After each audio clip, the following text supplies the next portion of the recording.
you have to have an undying belief in yourself for whatever it is you're trying to chase. Anything that you're trying to chase, any goal that you're setting and trying to accomplish, you have to be the one in the stands clapping the loudest for yourself, cheering the loudest for yourself, because sometimes it feels like there is no one else in those stands cheering for you. You have to believe in yourself more than anyone else believes in you, because at the end of the day, you have yourself, and that's a guarantee. You can't put a timeline on reaching whatever it is you're trying to reach, because again, you're setting yourself up for failure, because nothing goes according to plan. If everything went according to plan, I would be retired 23-year-old millionaire sipping drinks in some Caribbean island right now. It's a puzzle, and you have to be willing to solve the puzzle. Sometimes the puzzle's got a lot of pieces and it looks really intimidating. It's all about being willing to sit down and just solve that puzzle. Set aside time, and no matter how long it takes, you believe that you're able to complete that puzzle given unlimited amounts of time, because nothing goes according to plan. There's always different complications that happen, different issues that arise that you have to account for, and you never know how long those are going to take.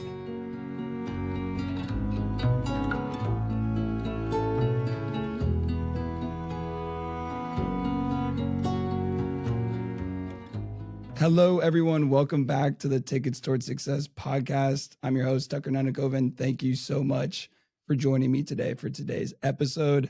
Today, I am joined by a serious force in the fitness community and the hybrid athlete world, Bennett Gunderson.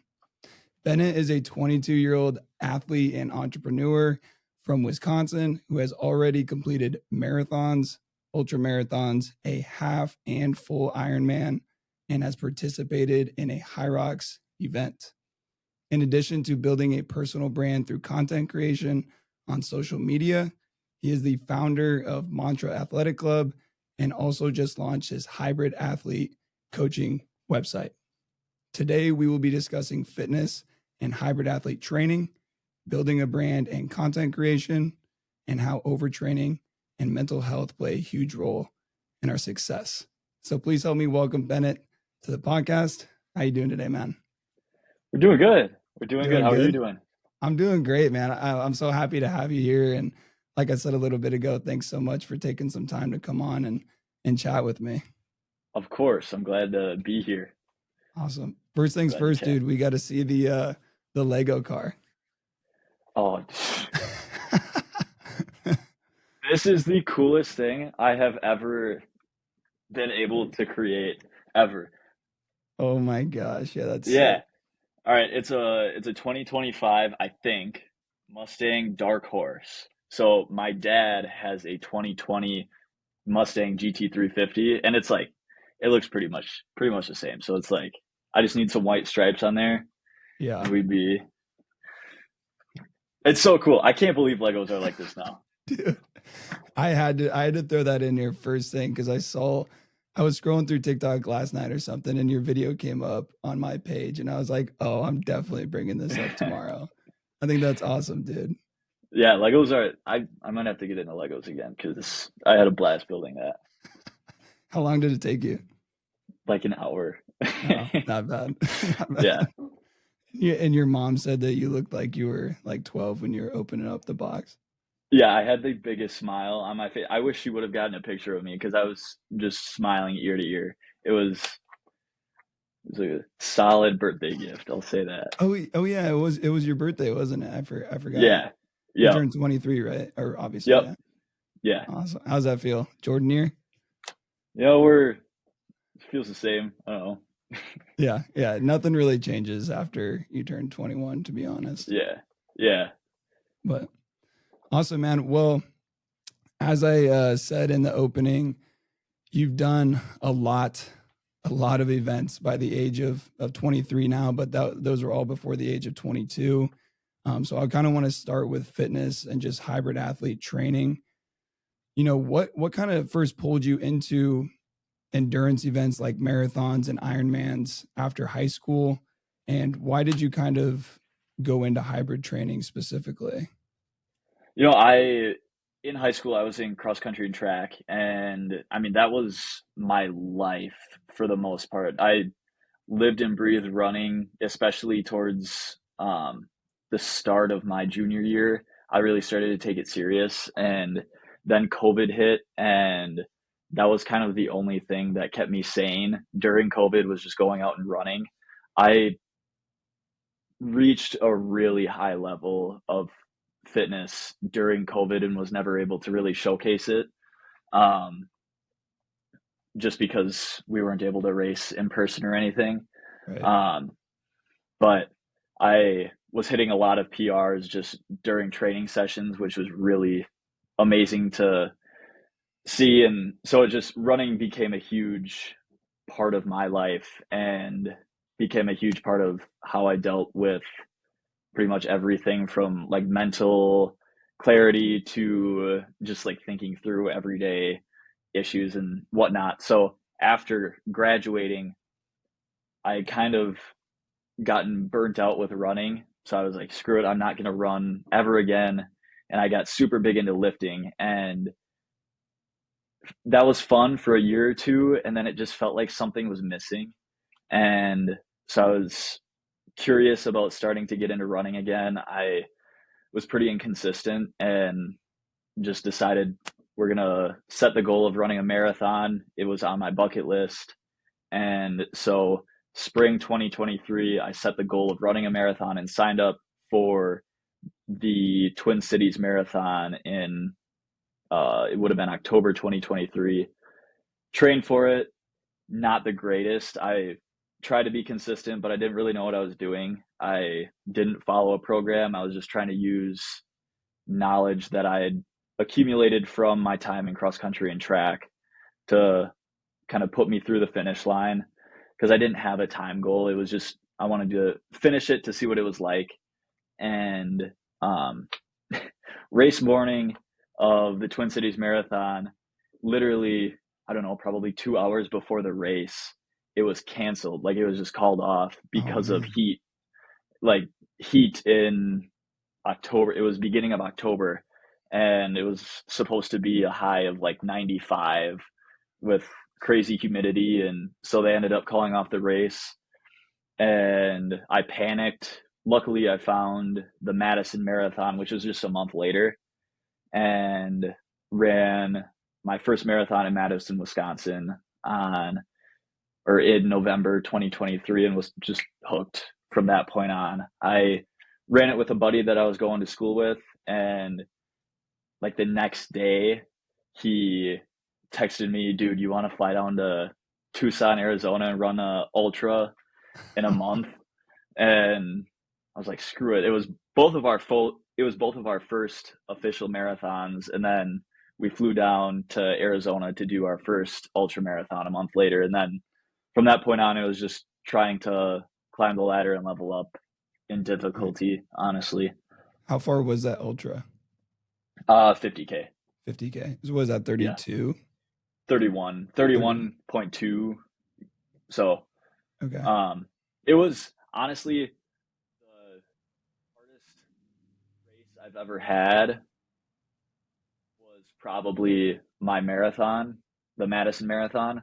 Um, this 50K a month later, I had learned so much about nutrition and like intra race fueling during that first marathon that the ultra was more or less just see what it was like, see if I enjoyed it, and kind of add something to the resume was the purpose behind doing it. Do something fun and kind of impulsive was the thought process behind it for my buddy and I. And I'm so grateful that he put the offer out there because it was honestly a life changing experience. Like we we woke up at probably 2 in the morning and rode a bus out into the Arizona mountains.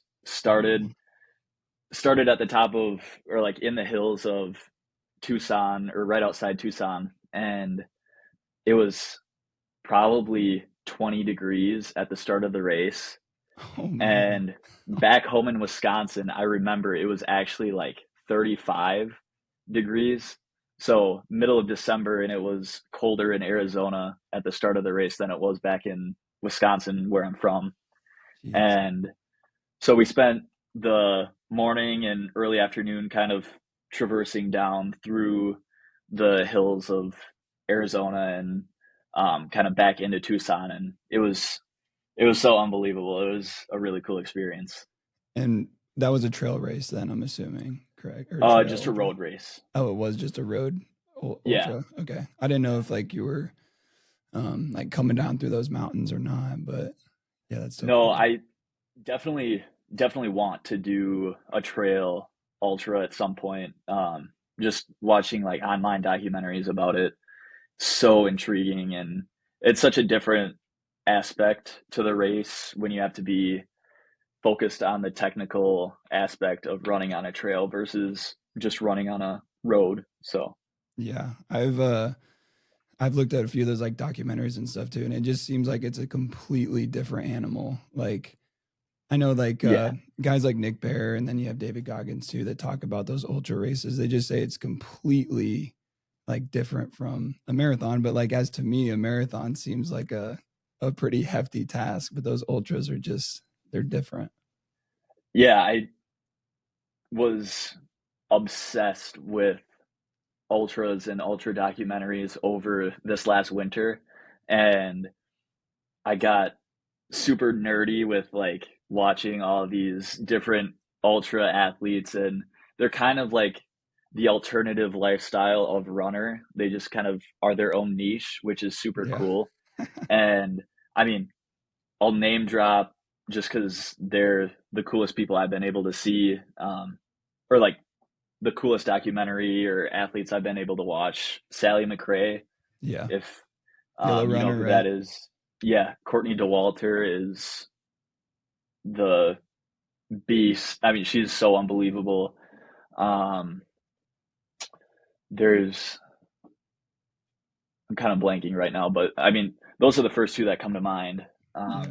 And For Sally's just she's a beast. Yeah, Like oh, she's unreal. yeah, Yeah, I've listened to like some of her podcasts, and then watches some of her YouTube, and I follow her on socials too. But she's an yeah, animal when it comes to, I mean, discipline, consistency, and doing yeah, big events like that. yeah. It's really inspirational. Just Jim Walmsley, if you ever, he's got a really cool documentary. I think it's Western States, where Oh, it was, I don't know, probably 9 or 10 years ago at this point, but he has a really cool documentary about um, kind of like some mishaps that happened during this Western States race that he did, and he's is a runner that is on a different level as well. Just extremely talented, extremely inspirational, and has a really cool story.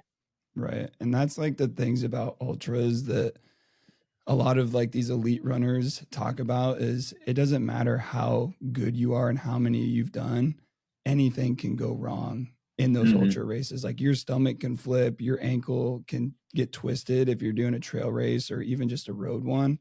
I mean, there's so many different aspects, and you really never know. You could have the best nutrition plan, the best training plan going into that race, and something can just happen at the snap of the fingers. Definitely, yeah, yeah. I think that's why it's so intriguing. Is there's so many things that can go wrong. So it just kind of it's I don't know. It's cool. It's cool to Yeah. nerd out on. Well, you also want to do one because like Yeah, you want to say that you did that yeah, because not a lot of people do, and the people that can finish usually have to go through some form of pain to get to that finish line. So it's very rewarding, I feel like. yeah. And not even to just say that, like to tell others that you've done it, but also be able to experience the hardships on your own and be able to work through them in the middle of an event like that. Um, it's not like a regular life thing where you can just kind of sit down, think about it. You've got to be on your feet constantly, being able to pivot to figure something out if your stomach flips or if nutrition isn't going down or if you get lost, if Yeah.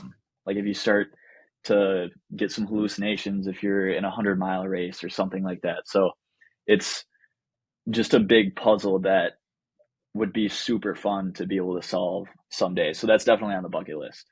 Yeah, I But think that would be crazy. Um, that reminds me of when you said hallucinations. There's this guy on TikTok that I follow, and he films like every 100-mile race that he does. I don't know if you've ever seen him, but he's like an older guy, and he talks about the hallucinations and how like intense they can be in those. Because he does like the Cocodona was like 250, like those mhm. big ultras. So he's really experiencing like some pretty intense hallucinations. Yeah, I want that. Yeah. I want it. I want to see what Most that's people like. listen are like, this guy's crazy. I get you though, man. That would be a heck of a goal. Um, I want to circle back to kind of what you said when you got into hybrid training and you got out of running and then you got big into lifting and you said that you felt like something was missing. And I felt the same thing because I was lifting like 5, 6 days a week at one point, like 3 years ago. And I just felt like I was missing something. And to me, it was that feeling of being an athlete. I was an athlete all in high school, played baseball in college for a while. And I just missed that feeling of being super athletic and everything that I did. Is that kind of what it felt like for you too? Yeah, I think it was mostly just the mental aspect of it. Like in high school, specifically during COVID, I remember because I mean, that was a difficult time for everyone. And it felt Mhm. like whenever I was feeling like, um, I don't know, just isolated because we couldn't be around people, or if I just wanted to clear my mind, running was the thing. Like I would just put my shoes on and I would go up for a run. And I didn't have like a set goal of mileage to hit. I was just going out to run and I didn't really get back until my mind was cleared. I mean, we didn't have anything else to do, so Yeah. I could be out in the trails for a couple hours and it wouldn't just be running the whole time. It would be running, hiking, walking, like taking in nature. I wouldn't have headphones on or anything, so it would just be staying present and focusing on the task at hand and looking at what's around me. And I think that feeling was something I was missing, being confined in a gym space as my only form of exercise. And so my sophomore year of college is when I started to get back into running. And it was again to decompress or to just kind of get out away from people and be able to think on my own without having someone sitting right next to me in my house with my roommates or someone working out on a bench right next to me. I could just have my own space out on the trails and have freedom, it felt like. So I think that's the main thing that I felt like was missing. I didn't really, in high school, I didn't really consider myself to be an athlete. I Sure. just I felt like I was the nerdy runner that just like had short shorts on and was like just running around town. Um, I I don't know. I don't know. It's weird to explain, but in high school, I viewed running as just running, and then I didn't really associate it as an athletic endeavor. As weird as that sounds, as a runner, Sure. I just it was running. Like it wasn't. You just try to see how fast you could go and whatever happens happens, I guess is kind of how I approached it. Yeah. And dude, I totally get that because while okay, while I wanted to like find my athlete again or whatever you want to say, um, I ended up finding that clarity in running so much. But the funny thing is, when I first started running, I had that same mindset: go out and run as fast as you can every single time. So I remember I was running 3 days a week when I first started, and 3 miles 3 days a week. running as hard as possible, like sprinting that last few, like, yards or whatever it may be. And I was like, this sucks. Like, I hate this. But then I ended up finding out about like zone 2, aerobic base, and all that. And that's when I really found the peace and the clarity in running and enjoying it. And now I have to have it.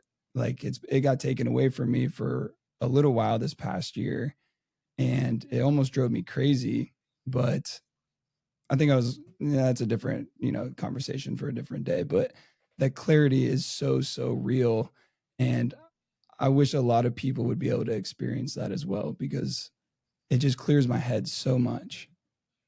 Yeah, I mean, I think that there's a huge benefit to just being able to appreciate running for what it is, and um, almost treating it as a form of expression, just like artists express themselves painting on a canvas, or musicians express themselves playing a guitar, singing, or playing the drums.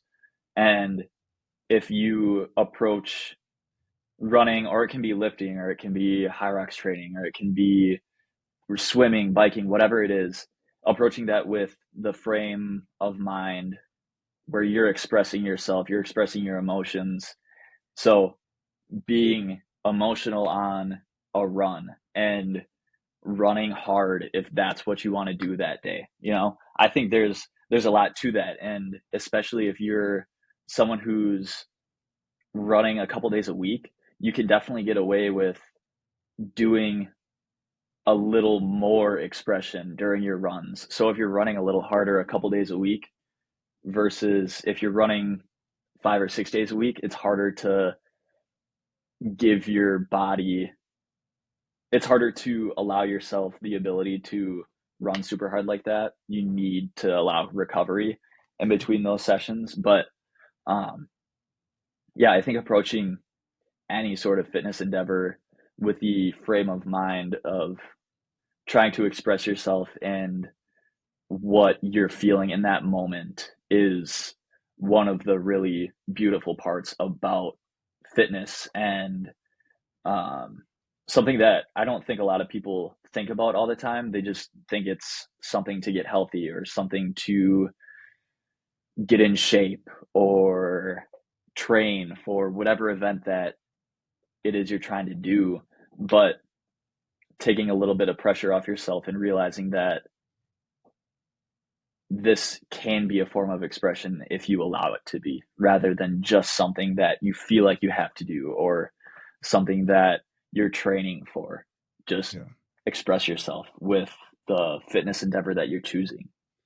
Yeah. I really like that. I've never heard it like explained that way, to be honest. Cause like to me, it's always the next race that I'm chasing, or the next, or whatever my goal is. But I really like that, like using it as a way to express yourself. And I think that there's so many people out there that use fitness in that sense, but they don't know that they're really just expressing themselves, and I go back to what you said about musicians, like it's the same exact thing. Just depends on um how you want to, or what you want to do that. Um I want to talk a bit about, strength and endurance, like combining the two. A lot of people kind of struggle with that early on. What's kind of the approach to training that you take that makes it sustainable, and high, and at a high level, at a high clip? Have fun with it is the most important thing. That, like, I try to keep my training, fitness environment and focus as light as possible.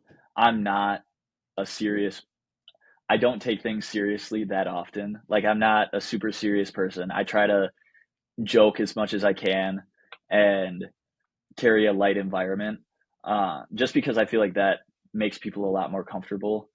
Um, and so I like to think that keeping it as fun as possible will make it as long lasting and as sustainable as possible.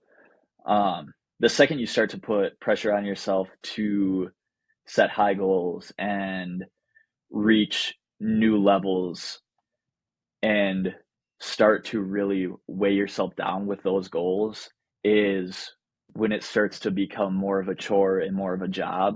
And that's not necessarily why we're doing this. It's to learn more about yourself and go on your personal journey, not just everyone else's journey that you see on social media. And I think I struggled with that this year, and ultimately that's why I ended up injured. Is I was putting so much pressure on myself to reach my goals this year and in the spring that I got lost in why I started to do this in the first place. And looking back, I went into all of my first events with zero goals in mind, other than just finishing and taking in the moment for what it was. And from my first marathon to even my first high rocks, I just wanted to see what it was like and experience the event for what it was, take the whole thing in and see what I thought about it. And the first time that I really tried to throw myself at a big goal is when I realized that, sometimes keeping it more lighthearted and just focusing on the fun aspect of it is going to get you way further than feeling like it's the same chore that you have to do every day. Obviously, some days you wake up and you don't really want to go for a run. Now, if you're going into a race or training for something where you just have the goal of finishing, you probably don't have to go for a run that day. Like, it might be better if you don't go for a run. But if you do have a goal, like a time goal in mind, and you've got a couple of races under your belt, you should probably go for that run, just because sometimes doing things that you don't necessarily want to do adds a little bit of grit to yourself for when you reach a point in that race where it does hurt.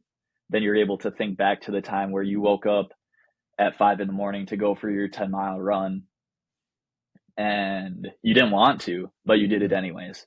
I think just finding a way to balance the best way for the individual to approach training sessions and workouts is, it's totally individual, so whatever I say would be different for you, and it would be different from the first person that sees this, and then the second person that sees this would have a different opinion on what's sustainable for them. So I think it just comes down to how can you have fun with it, but also be in a position where you can make progress on a consistent basis. Right. Yeah. And I think I followed your journey for a while, and obviously I seen your posts about taking a step back, and we'll talk about that a little bit later. But I think that's something that we've had in common this past year a little bit. Obviously, you're at a higher level and chasing a bigger goal, and with me, I just competing in my first marathon. But I'm the same way. I tend to put so much pressure on myself to achieve those goals that I set, that it does almost start to feel like a job. And when you do miss, it starts to really mess with your mindset and the way that you just approach life in general.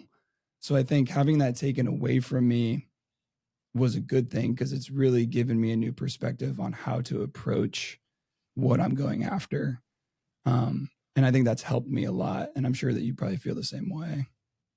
Yeah. I remember leading up to the race that I eventually had to drop out of. I was talking with a friend of mine at the gym, and I was like, yeah, I feel like this isn't going to go well. Like, I don't think I'm ready. I don't know what's going on, but things just aren't really going right. And she said, so what if you don't get your goal of running under 3 hours for the marathon? Like, what happens then? I was like, I'll just try and do it again. Exactly. these goals are so arbitrary. I mean, they mean something because it's a personal goal and it's something that you strive for, work towards, and it reinforces discipline and all of those things for sure. But at the end of the day, if you don't hit your goal of a certain time at a certain race, it's just another step. It's just more experience that you get. And I think trying to lift that pressure a little bit and alleviate that stress that we put on ourselves can be really important, because I mean, it does start to drain on you mentally and socially if you start to put so much stress on yourself to accomplish these goals that, I mean, at the end of the day, unless you're looking to compete in the Olympic trials, your marathon time doesn't matter as much as you might think it does. When it's all said and done, I mean, is it really cool to say that you've ran under 3:30 in a marathon or under 3 hours, or, it's cool. Yeah. But I mean, there's more important things in life. Yeah. So it's also just cool to finish one. Yeah. I mean, I think it's like the stat is only 1% of people actually run one. So, that's a pretty great accomplishment if you are able to finish. So 1000%. Yeah. And you kind of touched on this too, that you learned a lot about fueling, especially in these races. Do you have like a specific fueling / nutrition plan that you follow? Need be like during the day and then also just during a big race? I have a general idea of what I should be doing, and I try to stick to that as best I can. I'd say the most during my Ironman is when I really tried to dial it in, just because that's such a long event that you really need to make sure that you're taking in enough carbs. And I found out I wasn't, even like after the race. I definitely, looking back, I'd like to have taken my nutrition a little more seriously. But also going into that race, I didn't have a time goal. It was just finishing and seeing what it was like. So my plan for this last marathon that I was training for, I was really locked in with intra training nutrition. So, I mean, before every long run, I was taking a gel, and then every like 15 minutes before, and then every 4 or 5 miles, I was taking in another gel. I also sweat a lot, and so I end up needing extra electrolytes on top of what I'm able to get in just through like gels or like a handheld bottle. So I do carry a little salt stick that gives me a little extra salt just so I don't cramp up. But I don't have a meal plan that I follow. I don't track calories. I just think that, I don't know. I think that's a lot of work, and I'm not planning to step on stage as a bodybuilder. So as long as I like the performance I'm getting out of my diet, and as long as I'm feeling good and liking the progress I'm making in the gym, or if I'm in a endurance training block, I'm fine with the stagnation in the gym, because I mean, you're obviously not going to be making a ton of muscle gains when you're training for a marathon. Right. That's just the reality. So as long as I'm not kind of falling off too much, then I know that I'm eating good enough for myself.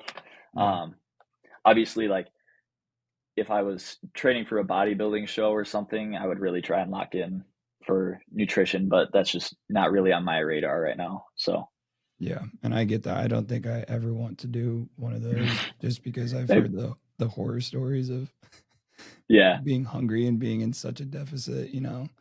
Yeah. And they have to do that. Like, I don't know how exactly all that works, but Yeah. yeah, Maybe someday.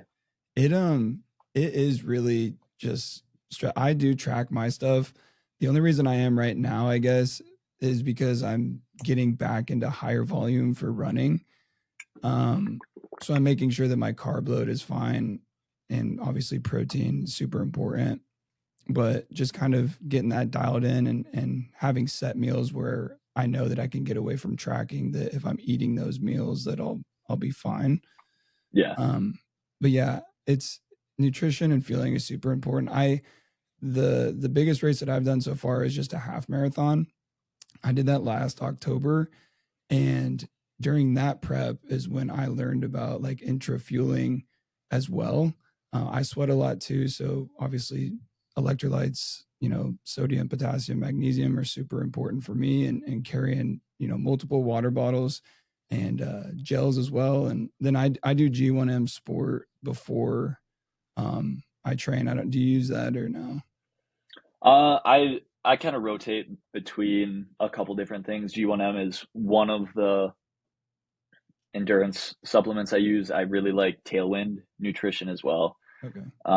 That's what I used during my Ironman training, and that, I mean, Tailwind is, I really enjoy it. I also really enjoy G1M, so I just kind of use whatever's at my disposal and what's affordable at the time. Like if I can get a Yeah. good deal on something, then I'll grab that and see how I like it. I'm not super picky with the supplements I use. I just kind of, as long as they're from a reputable brand and um like trusted, Yeah.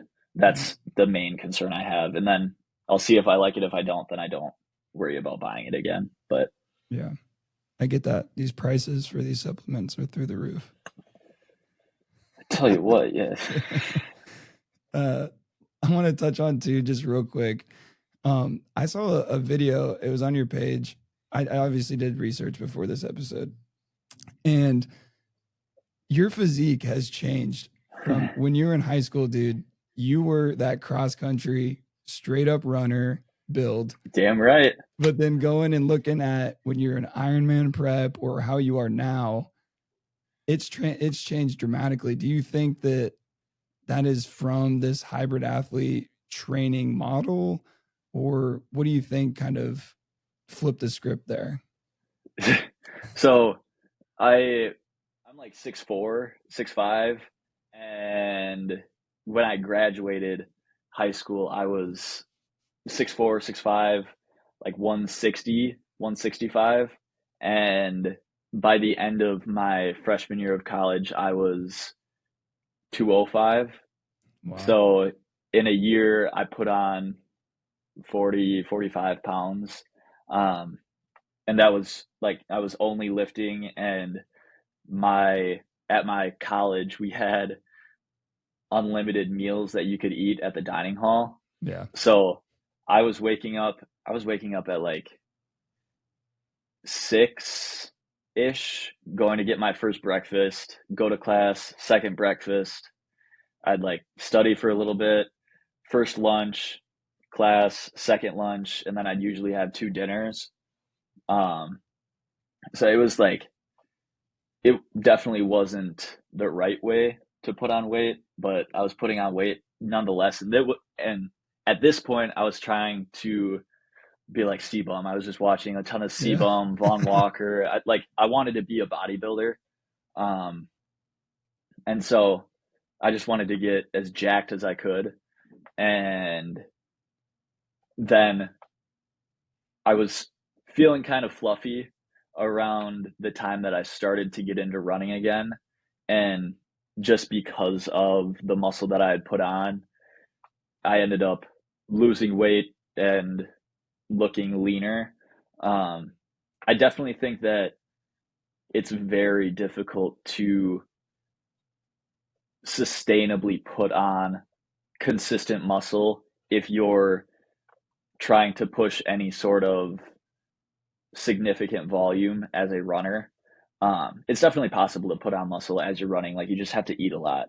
It like it comes down to math basically, and you have to be eating more calories and more protein than you're burning. So as long as you're doing that, you'll put on muscle. But at what point does it become more work than it's actually worth? Like you might as well just take some time off of running, bulk up a little bit, and then, just kind of ride that wave that you built for yourself. But I do think that my physique has become a little more impressive because of the way I train, just because I'm pushing a lot of volume, so I'm burning a lot of calories, and that means that I'm not really holding on to a lot of fat. Right.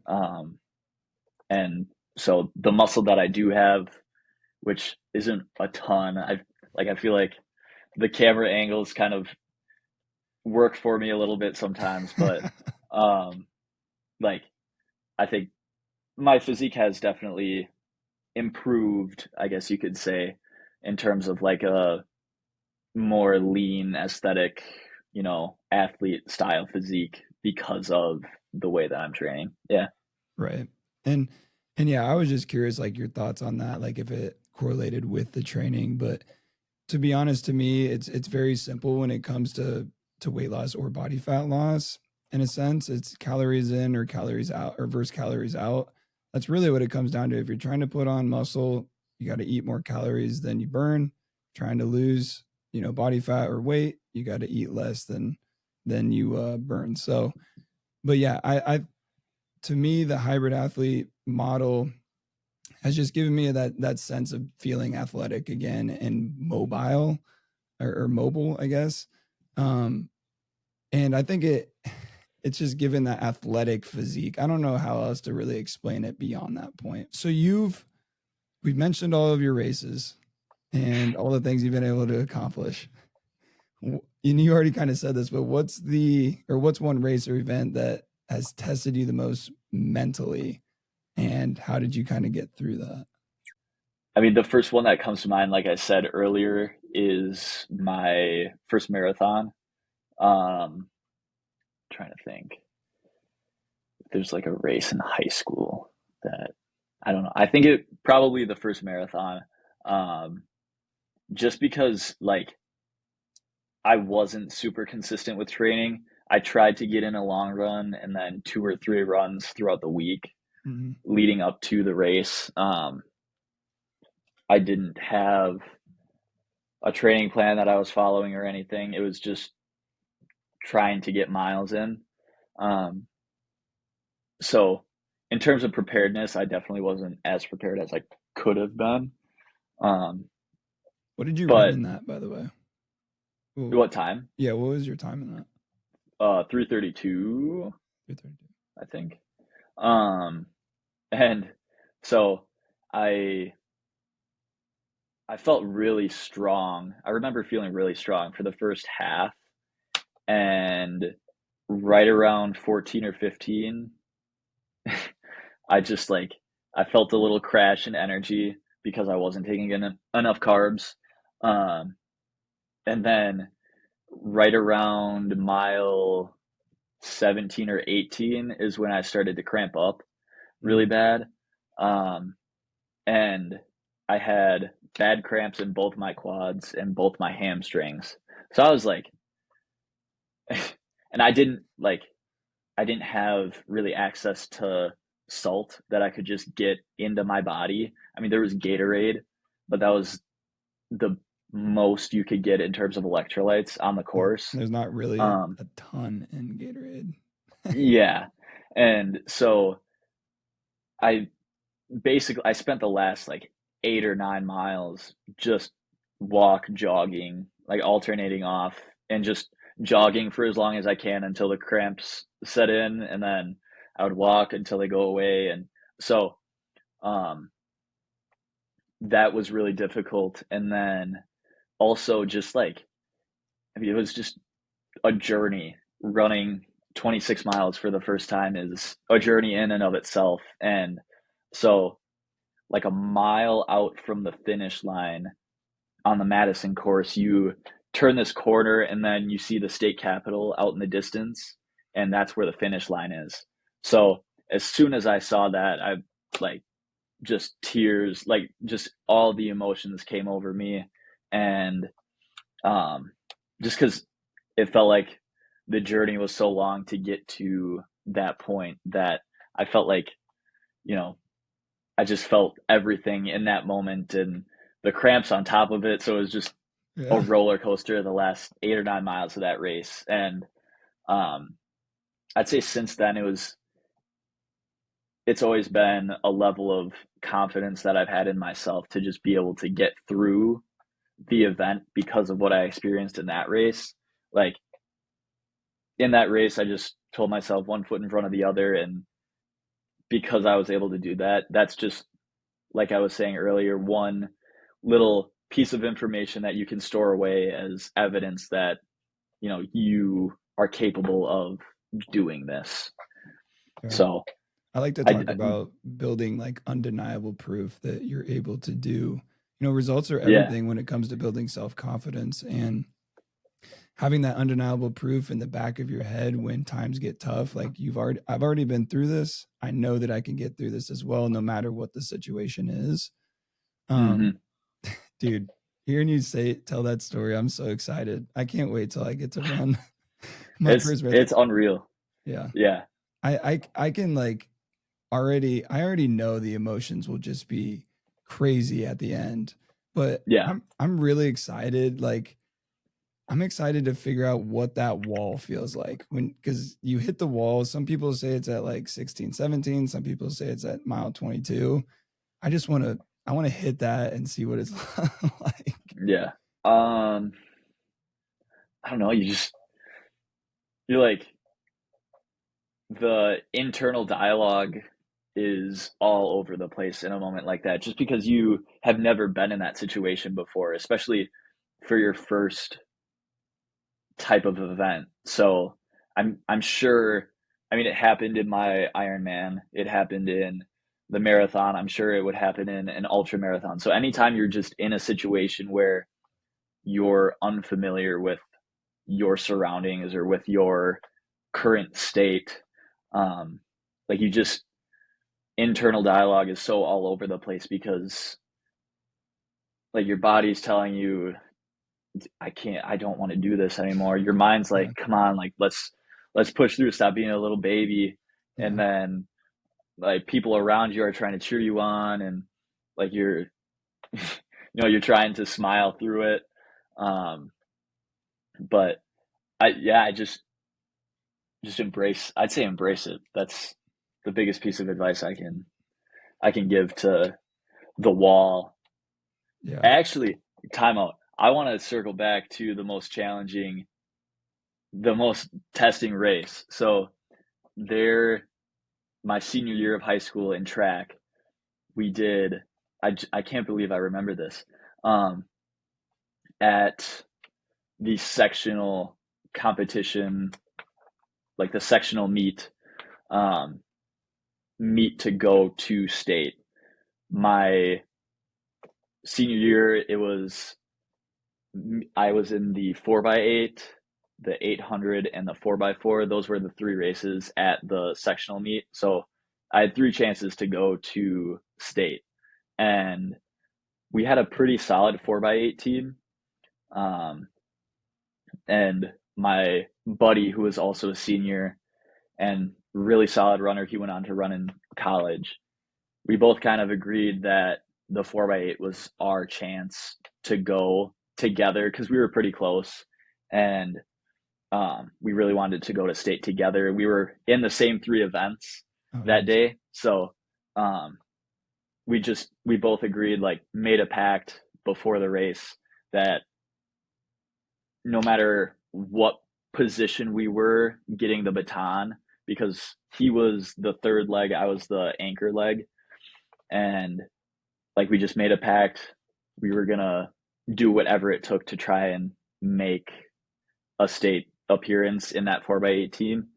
Um, he got the baton in like fourth or fifth position, and he beasted out a really good leg, and I think got us, actually, we might have been a little further back, like fifth or sixth when he got the baton. And he brought us to fourth or fifth place. And from where we were at to third place, which is where like, you need to be top three to move on to state. Right. Um, it was probably like 30 yards difference. So it's a pretty sizable lead to make up in an 800. You got to be cooking pretty good, especially on the anchor leg. So I got the baton, and I don't even know what overtook me, but I opened up my 400 with like a 52 or 53 second 400, Wow. which is one of the fastest 400s I'd ever ran. And then you have a whole nother lap after that. Yeah. And I was starting to gain on the third place guy a little bit. And like in my head, I was like, oh, we're cruising right now. I got this. And all of a sudden, with like 250 to go, it's called like the bear. Like the bear just comes out, grabs you, and like it just feels like concrete is in your shoes. Yep. And so that happened around 200 meters to go, and you could probably walk past me at that point. Like I was running so slow. Oh. So that might be the most testing mentally, just because it was like so fast paced, that I don't know. I just remember that. That brought back a lot of memories for me. I was in track my freshman year of high school only, and I was an idiot I ended up not going back out because I was a big baseball player. So I ended up playing a lot of like in Iowa, we had baseball in the summer. So I got to play spring baseball as well. So that's why I didn't go out for track after freshman year. But I was a sprinter. So getting into endurance, definitely not my forte. But the longest one that I would do would be 400s. And that's basically a sprint in the 4x4. And that was our race. Ended up going to state for that our freshman year. But that feeling of those concrete shoes, dude, I remember in the state meet, we had a good team. I mean, my fastest was a 51. Okay. That wasn't at the state meet, but it was during that season. And I remember we were in like fifth or sixth place, but I ended up getting cooked, and I was the anchor, and I just got cooked. Ended up getting last. Like I don't know what happened, but being a freshman at the state meet with all these seniors that are, dude, some of them were like 6'4", 6'5", and I was like 5'11" at the time, just cooked. Yeah. It was, but I got the concrete shoes for sure at the end of that race. It's a good feeling though. I mean, you can't.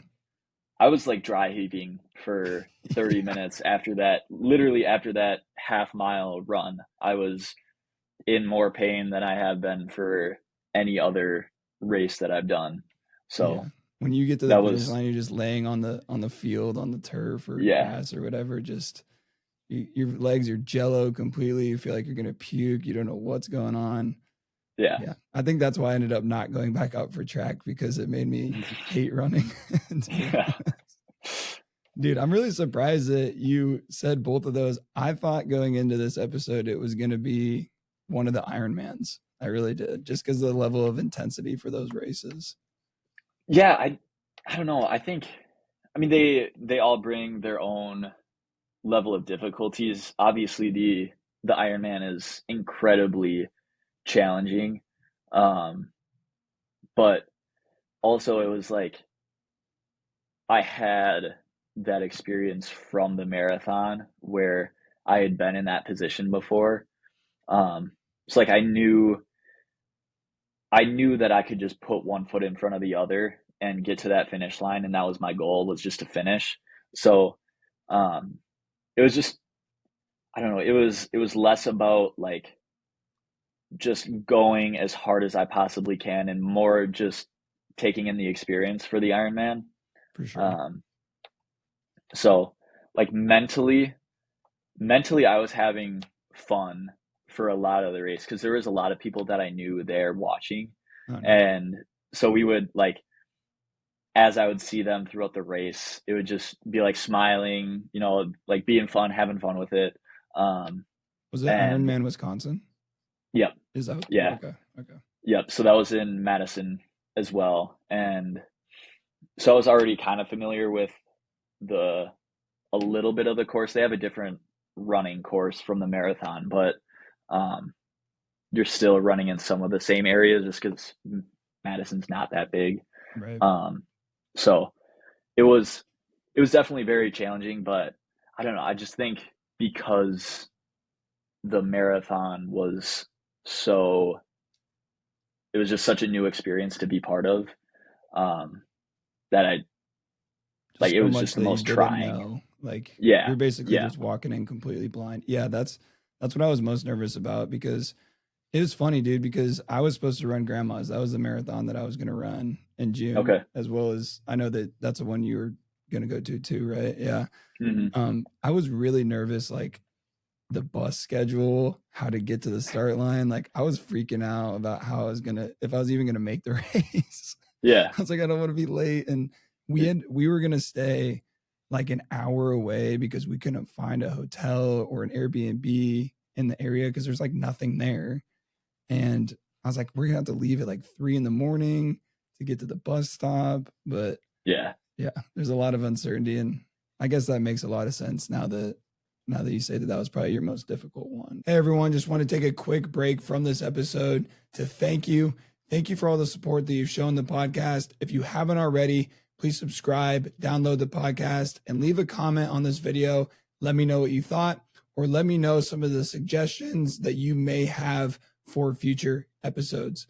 Once again, I thank you for all the support that you've shown. I have a lot of great episodes coming up with many, many different guests, some being Ironman athletes, some being ultra marathon athletes. And I'm super, super excited to bring their perspective on not only fitness, but life as well to the podcast for all of you. So thanks again. And let's get back to the episode. Let's flip gears a little bit. I want to talk about building a brand and content creation too, because obviously you and I both create a lot of content on socials, and then you have your own brand, and you just launched your hybrid athlete coaching website with your programs, which congrats, by the way. I looked through there when it came out, and it looks pretty cool, man. Thank you. Yeah, of course. I want to talk though first about Mantra Athletic Club. What does it mean to you, and why did you kind of decide to build that brand? So Mantra, it as young as it seems, and I really haven't gotten it off the ground yet per se. I've had a couple like drops where I've been selling some merchandise to people that, mainly friends, that are interested, just trying to get the word out about the brand and see how people receive different styles. But as young as it seems, this has been my brainchild, my project for, I honestly, for like 4 years now. I've been working on it behind the scenes. I'm a huge rock and roll music guy. I just live and breathe rock, and there's a song that I love called Mantra, and I heard it. I already knew like what the definition of mantra was, or what a mantra was, prior to loving that song, by Bring Me the Horizon, if you know who that is. Yep. It's a banger. It's a banger. Yeah. But I heard that song and I just started to kind of think about the word, and started to doodle. I I messed around with so many different names and ideas for what I wanted out of it, and eventually just realized that there was one idea that I kept coming back to, and it was mantra. Just the word mantra was so significant to me because how universal it is and how it can be interpreted. I mean, in high school, I, during training runs, had a mantra that I would tell myself when times were getting tough, and like when I wasn't sure if I was going to be able to finish a workout, or if I was struggling during a race, and um didn't know it at the time, but like I was telling myself a mantra. I didn't really know what the word was at that time. And then as time progressed and I started to develop a relationship with the word mantra, I realized that it's been a part of me for a very long time. I just didn't really realize it. And so I just think it's a very special word to me, and something that I've been able to try and lean into.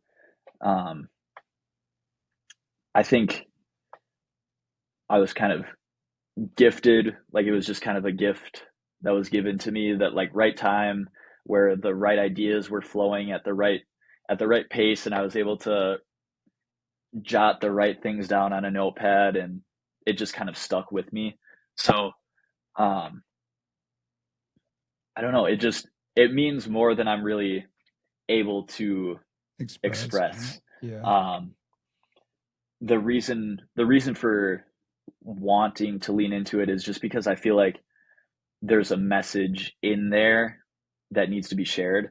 Um, I again, music is a big part of my life. I was raised in a pretty musical household, um, and love the idea of musical artists expressing themselves with their music. Mhm. And so the purpose behind developing mantra is, this is how I'm expressing myself and sharing my message with the world, the message that I think should be shared and heard by people. So um, that's also why I'm really trying to take my time with it. I don't want it to feel rushed. I don't want it to feel unauthentic and forced. I really want there to be a cohesive brand surrounding the message so that it's fully understood and not just some brand that a kid's starting in his parents' basement. Right. Um, Like an so actual brand that sticks. yeah, And that means something to someone when they put the shirt on. So right. And I had taken this quote from someone that I heard, but I feel like what you just said relates perfectly to it. The goal is to not live forever, but to create something that will.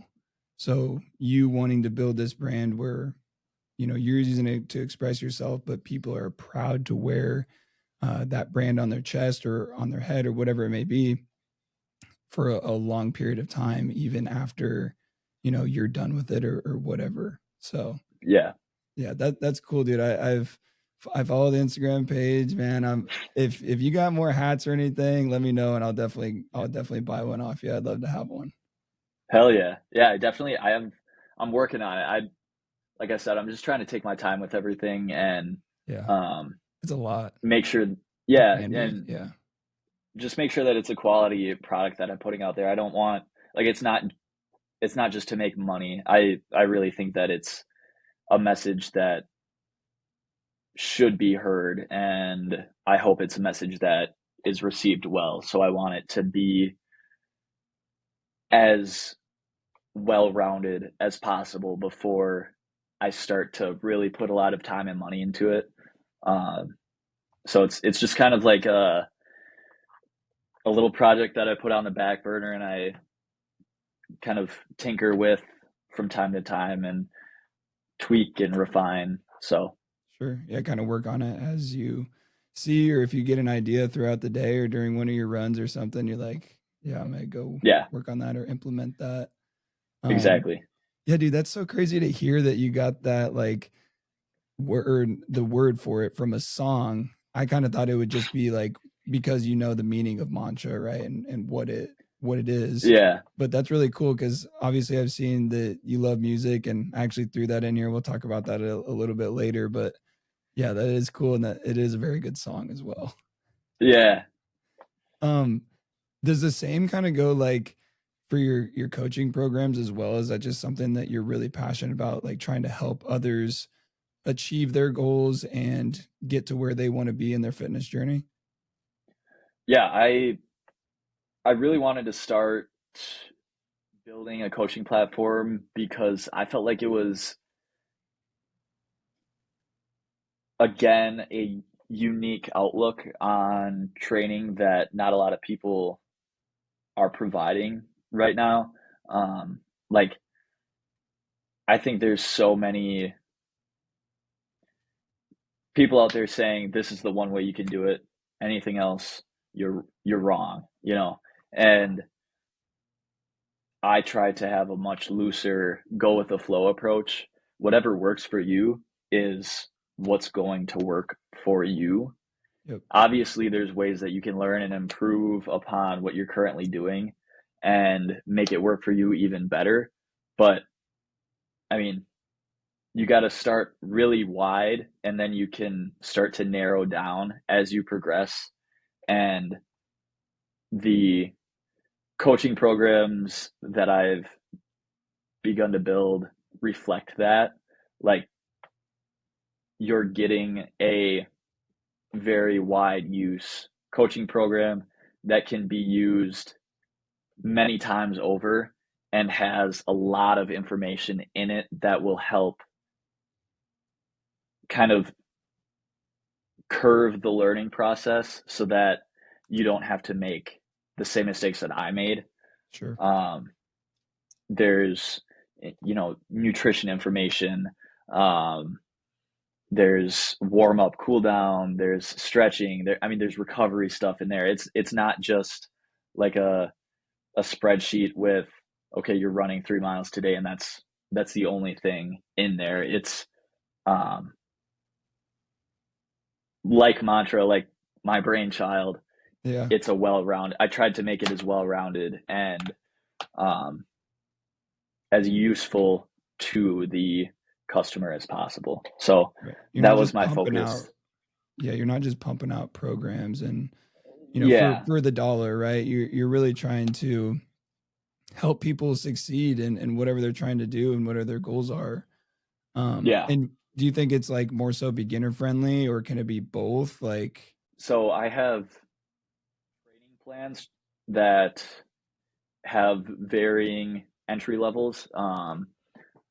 There's it's mostly beginner. There's a couple training plans that kind of creep into an intermediate level. Um, and then I have training guides that I've created that basically it's everything that I've learned yeah. from Are those the free ones? Or nope, I've oh, okay. got Sorry, I didn't mean to cut you off. free. But No, it's okay. I've got a free. Um, gosh, I haven't checked. I think it's a free running and then a free marathon plan, and okay. those two plans are literally just an outline, um, like something that you would find on Google Images if you typed up, marathon training plan. It's Sure. literally just a PDF page. I just wanted to give something out for free for people to take if they want to just loosely follow something. But then these training guides are basically a mini book about nutrition, training advice, training tips, competition advice, competition tips, and then they also include training plans within them. Um, it's all outlined like within the product descriptions and everything. Um, so if there's any questions or anything, certainly there's a question box where you can send a message, and I'll respond with, like a better description of the product if there's any, anything that's difficult to understand. But these training guides are really designed for a beginner that hasn't done a marathon. There's a running guide for new runners that gives you insight from a fairly experienced runner on how I would do it over again, basically. And again, like I said, hopefully curve that learning process so that you don't have to make as many mistakes and take as long to reach a proficiency level that you're happy with is the goal. Right. And that's so like such valuable information to know, because like, there's so many mistakes that you make when you're first getting into running, hybrid athlete training, strength training, races, competitions, anything. There's so many moving parts that go into it. There's so many different aspects that you're not going to get every single aspect correct, especially in the beginning. You're probably going to miss a couple. So having a guide like that to look at and to follow would be very beneficial, especially for beginners that are looking to do some form of competition or just get into that type of training. Yeah, that was the inspiration behind it, and that's why I wanted to really put a lot of time into it. So I tried to make the training plans as user-friendly as possible and make them as easy to follow as possible as well, just because I didn't want to slap together some hodgepodge like Google spreadsheet that's impossible to look at and understand unless you've been in the space for a while. I tried to make it as beginner and user-friendly as possible, and it's been received pretty well so far. So if I'm always open to suggestions, or always open to update things and whatnot. So yeah. I know it was like quite the process, wasn't it, to get that done? How long did it take you to build those out? Yeah, I started, again, this was kind of like a back burner project for a little while. It started, I don't know, like February of 2025. I started to build my big guide, which ended up turning out to like 120 pages of information, like training information. And then there's 5 training plans included in that big hybrid athlete guide. So that's all things hybrid. I have a marathon, an intermediate, a beginner marathon training plan, a 70.3 Ironman training plan, a Hyrox training plan, I almost had to like forget about it after it, just because I was focused on it for so long. I just had to. But there's 5 training plans in there. Yeah. Almost like a super long school project, but except you like it. 5 yeah, 5 training plans in there, and I'd say I really locked in after I had to drop out of the marathon because I had nothing else to do with my free time. I wasn't working out in my free time. So I really focused and locked in for a month or 2, and was able to release them luckily. So I wanted to get them out before my 23rd birthday, which I did. So the goal was met. What has been like the hardest transition from, being an athlete to entrepreneur, and then also creating content? Because content creation in its own is just a different beast, especially if you're like trying to consistently post. And then also you just said that your training plan was 150 pages for that first one that you're building out. So what has been the hardest part in that transition? I've always had an affinity for creativity. And I think part of that is growing up in a musical creative household. Um, so I have always had a creative aspect where I love just working on projects and challenging myself with different types of projects. So if that's content, if that's building a training plan, if that's um, like working on mantra ideas, it's just, I love working on a bunch of different things and almost trying to be like an orchestrator of Yeah. of music. I don't even know what that's called. But wearing a bunch of different hats is something that I like to be able to do. And um, it's kind of come naturally. I don't know. It's just been something that I've always been interested in, all of the stuff that I'm currently doing. So the transition is just kind of trying to do things that I'm interested in still. And all of these things are interesting to me. Business is super intriguing to me. I'm obviously not an experienced businessman per se, but I have been learning a lot in the past year or two about business in general and trying to build not only a personal brand, but also a brand that people can kind of buy into and be a part of. Yeah. So I don't know.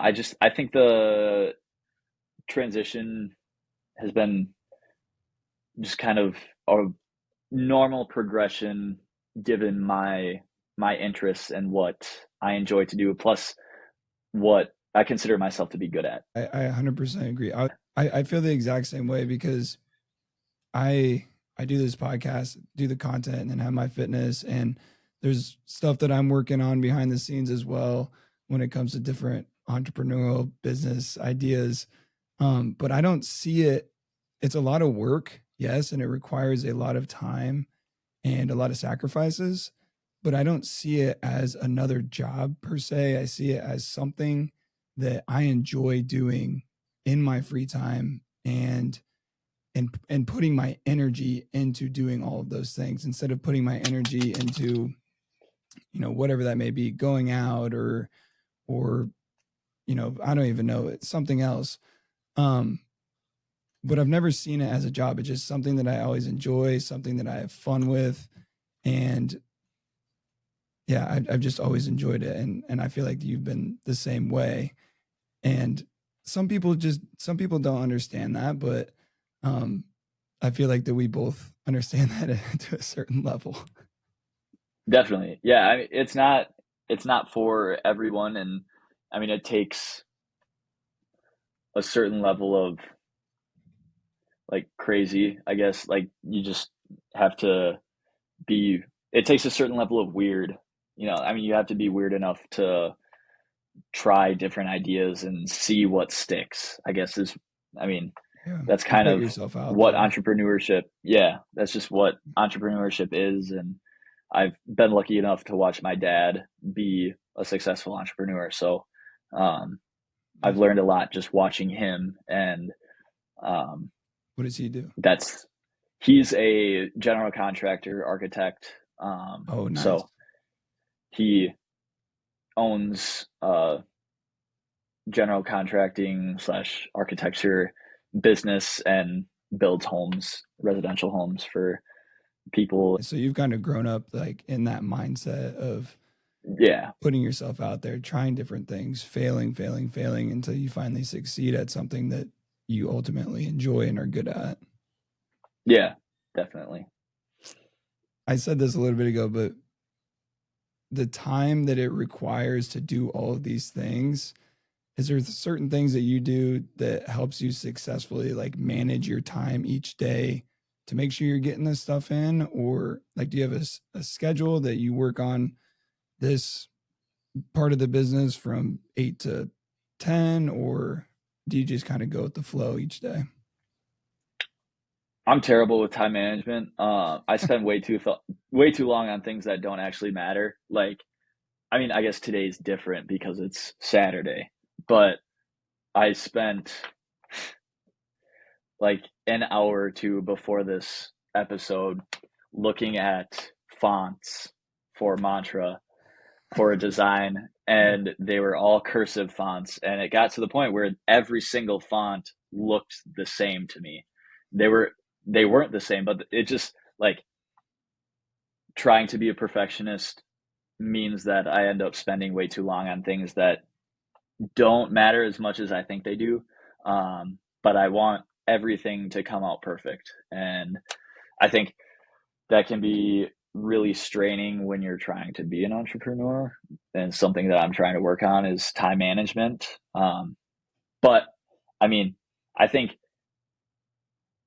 the best thing that's worked for me thus far is during the weekend, I tried to do a recon of the previous week and look ahead to what I want to accomplish in the next week.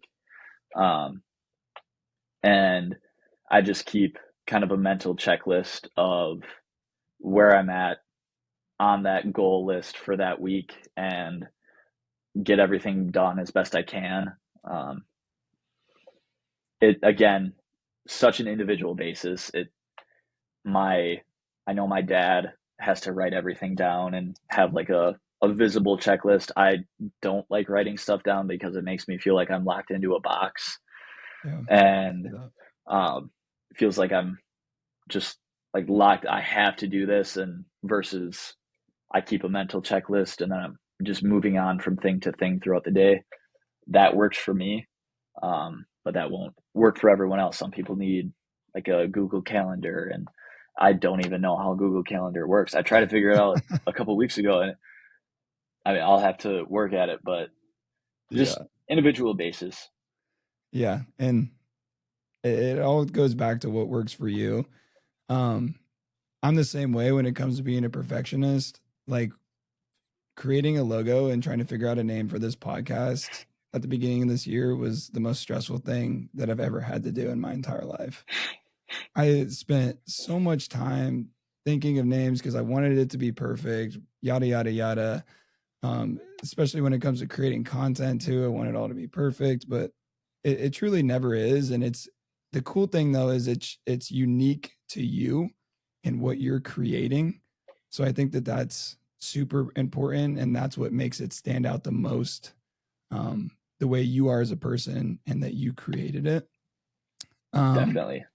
and then I'm the complete opposite when it comes to a task list. Like if I kept it mentally, I would go insane because feel like I have so much going on, but I write mine down on my whiteboard behind me each night, like for the next day.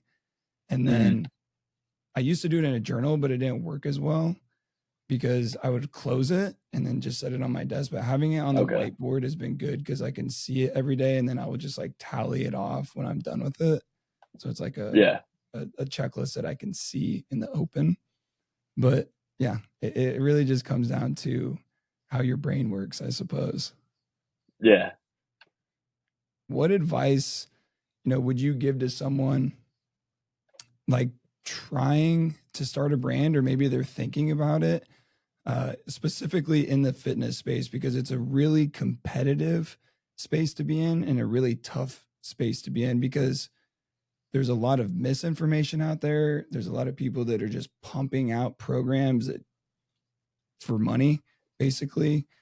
Um, so what's some advice like for them that they won't get lost in all that noise that's out there? Um, I don't know if I'm necessarily the best person to like answer this. Like just because I'm so new in the entrepreneurial fitness space, but in terms of like a personal brand, I feel a little more comfortable speaking on. And you could just do Like like off, first steps, like how could they get started? Like what's the most important thing for them to just get started and get something out there? I'd say have the most important thing would probably be to have a purpose, a wholesome purpose behind it. Because I mean, money's awesome. It's the driver of everything basically. And it's awesome to have money, but also when you're just doing things for money, it's very obvious. And it makes you seem way less authentic because people can see right through it, I feel like. Um, versus when you create something authentically that you really believe in and that you can stand behind with your whole heart and say, this will either help you, it will entertain you, or it will inform you. Like when it actually has a purpose and you can stand behind that purpose with your whole heart and look someone in the eyes that's buying your product, I think that's where you start and then you build out from there. Because if you don't have a strong foundation of belief behind your product, then it's really hard to be willing to push it forward. And if you are pushing it forward, I feel like it would get to a point where you're losing enthusiasm with it versus like mantra I've been working on in the background for 4 years now, and I haven't lost any enthusiasm with it because I really believe in it. Yeah. If I didn't believe in it, then it would have been kicked to the curb 4 years ago. Yeah.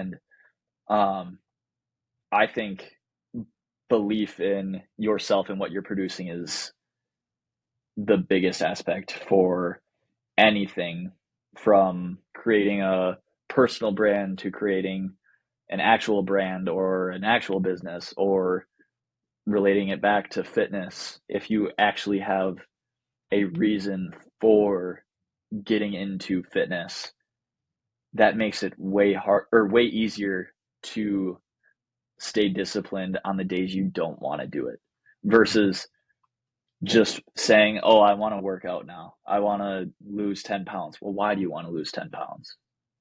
You know, I mean, the amount of times that I've heard or seen people say goals that have no vetted interest in like actually wanting to reach them.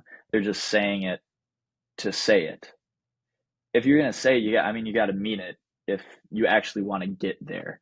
And once you actually mean what you're saying and what you're trying to stand behind, it just becomes a lot easier to put time into. And the more time you put into something, the more proficient you get and the easier it starts to become, just because it's like training, it just comes more naturally. It's like a natural movement at that point. And You kind of get into a rhythm. it's just, yeah, a rhythm, or it becomes muscle memory to produce this type of content that you enjoy and that your viewers kind of give good feedback on, Right.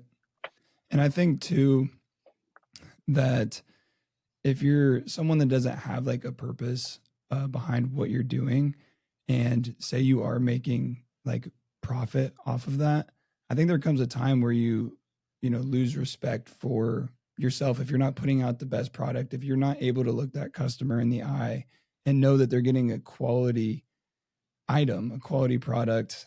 And you don't want that to happen because you want to keep that respect for yourself and be proud of what you've been able to build, not only for yourself, but for the people around you too, because that becomes important as you go further into life. Exactly. Yeah. 100%. So obviously, like with starting a brand, be personal and mantra, you've probably had to overcome a lot of self-doubt, a lot of outside criticism. You know, for those that are maybe looking to build something or build a personal brand, do you have any like pieces of advice that you can give them to overcome the doubt that they will face or the criticism as well? You have to have an undying belief in yourself for whatever it is you're trying to chase, personal brand, like social media brand that you're trying to sell, product that you're trying to sell, fitness as well. Like anything that you're trying to chase, any goal that you're setting and trying to accomplish, you have to be the one in the stands clapping the loudest for yourself, cheering the loudest for yourself, because if you're not there, sometimes it feels like there is no one else in those stands cheering for you. There usually always is more people than you realize. But you have to be willing to be the one in the stands cheering the loudest for yourself, because it's tough.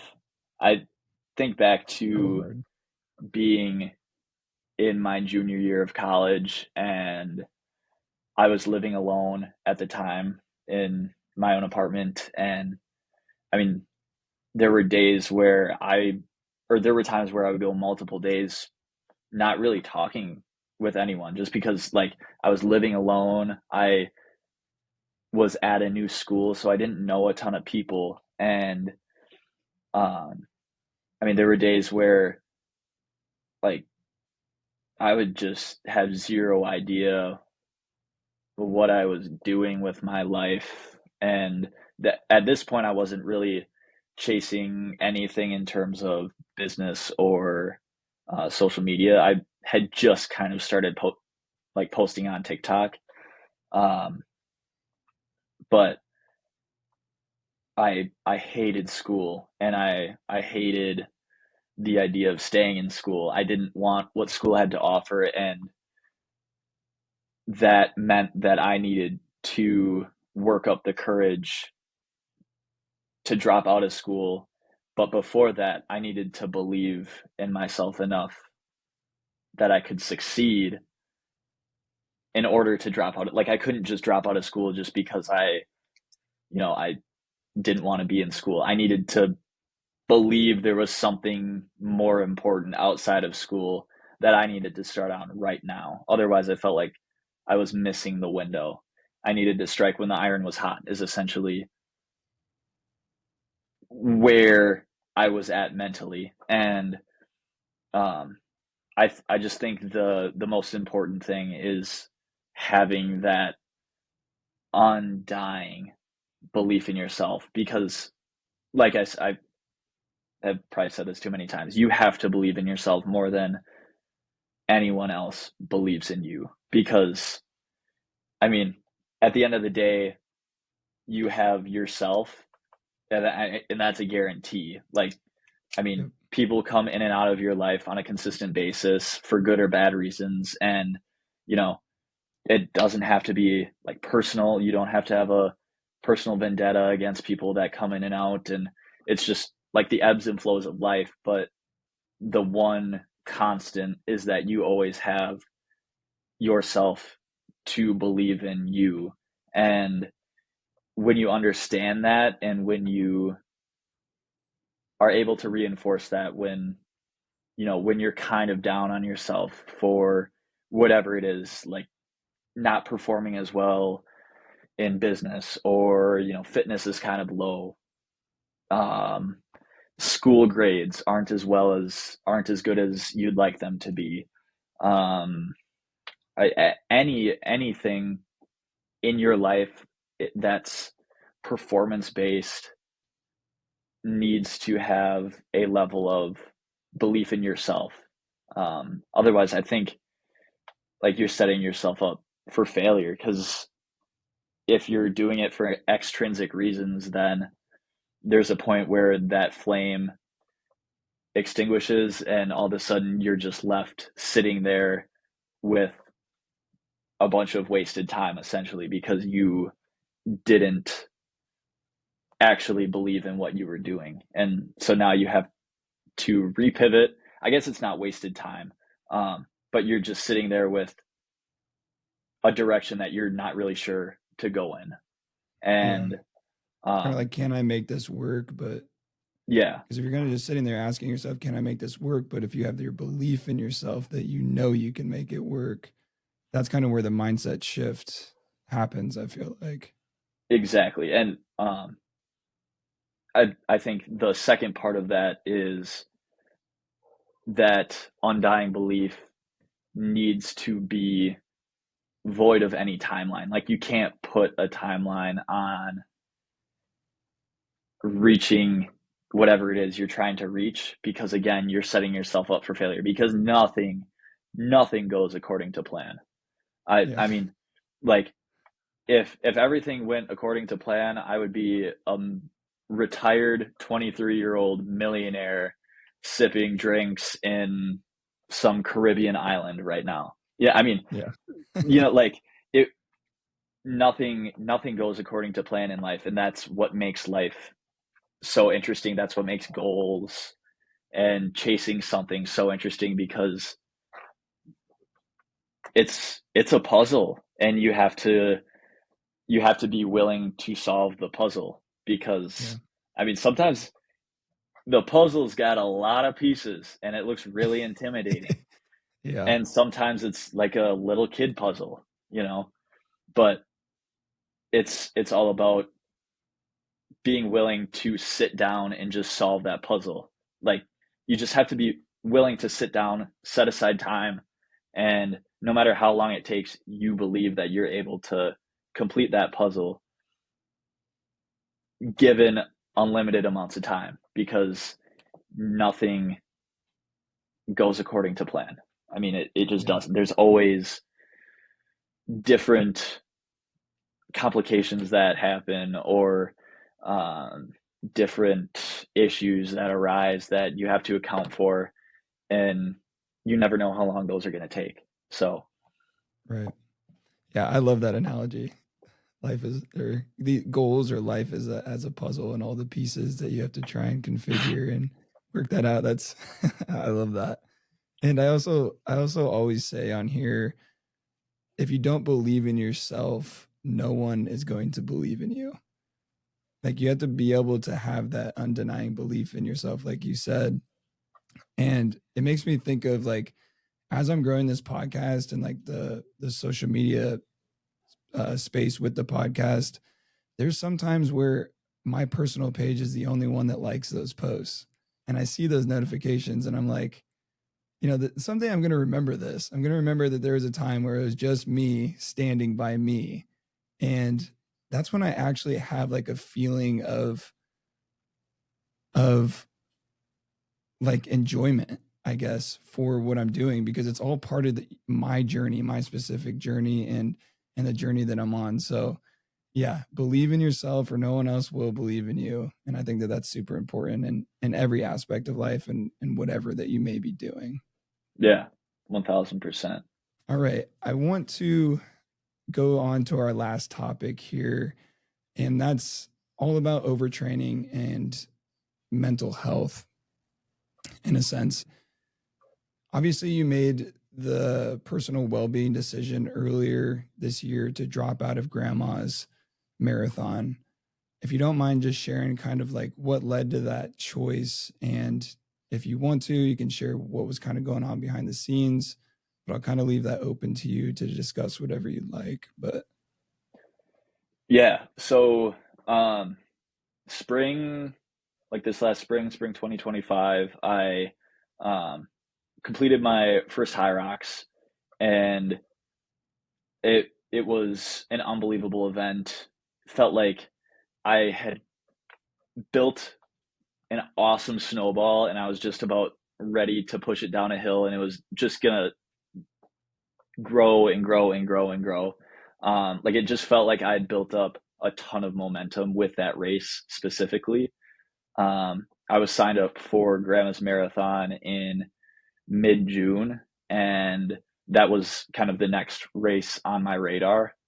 Um, in the back of my mind, prior to my High Rocks race, I had the goal of trying to go under 3 hours. I thought it was a pretty realistic goal. I had developed so much fitness since my first marathon, and that's the only legit marathon I've ever run. Um, so I just I felt like the cards were just falling in the right way for me. Like, I don't know, I have played poker a little bit, um, and like sometimes you're just running hot. Everything is working out exactly. It just feels like everything's perfect. Everything's going so perfect, and that's the position that I was in spring this last year. I was hitting PRs all the time in the gym. I was hitting, some of my training runs were just crazy looking back on it. Like, I I don't even know where any of that came from because I wasn't training that hard in the winter. I was really consistent and getting some good mileage in, but just in Wisconsin, it's hard to get consistent mileage in outside when Yeah. sidewalks are covered in ice. Yeah. So you're left to running on the treadmill a lot of times, and that's not necessarily the same. Um, so it, it, everything was just going so well, and I started to pile on mileage and um, was really trying to commit myself fully to the sub 3, and it got to the point where sub 250 was pretty realistic, um, which was crazy to, I had just gotten so fit, and Was that um, Boston qualifier? Would that I, be a Boston, I think, is under 255. yeah, so if you would So have hit yeah, 250 then yeah, yeah, which is crazy um, fast, by the way. yeah, yeah. I couldn't even imagine trying to do one. I don't know what that is, like 620, probably. Yeah, pretty low Um, mile each yeah, mile. I was starting to pile on quite a bit of mileage, and I was doing it safely. Like, I wasn't being um, stupid with my training. I was keeping a close watch on my mileage and whatnot. I signed up for the lacrosse, which is near where I'm from, the lacrosse half marathon, which was beginning of May. Um, just as like a training race, kind of see where I'm at and test my fitness level was the thought process behind it. Um, I, I I ran a 120. I don't know how I did that.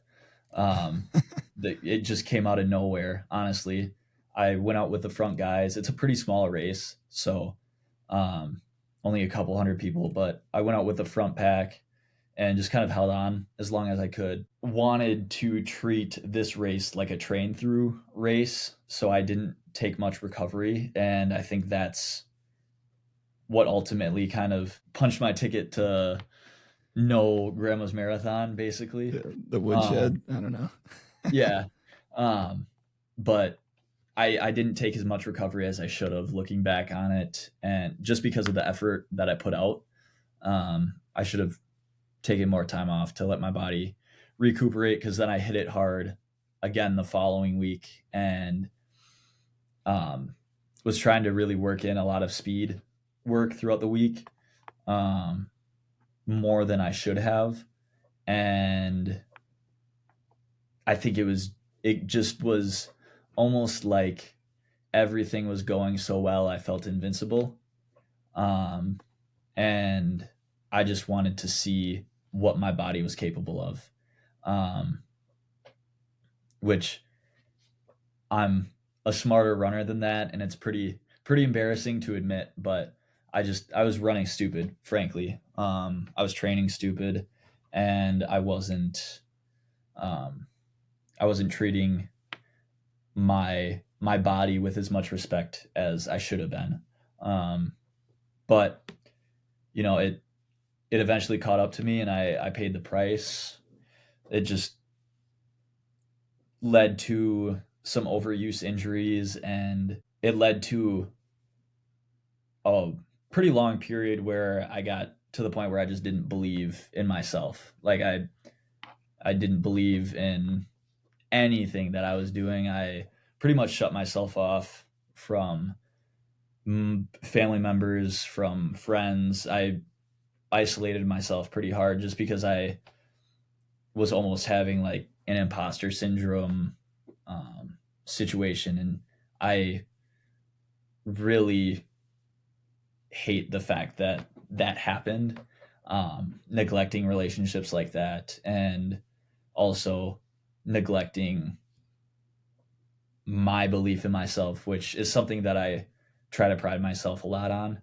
Um, it's it's really easy to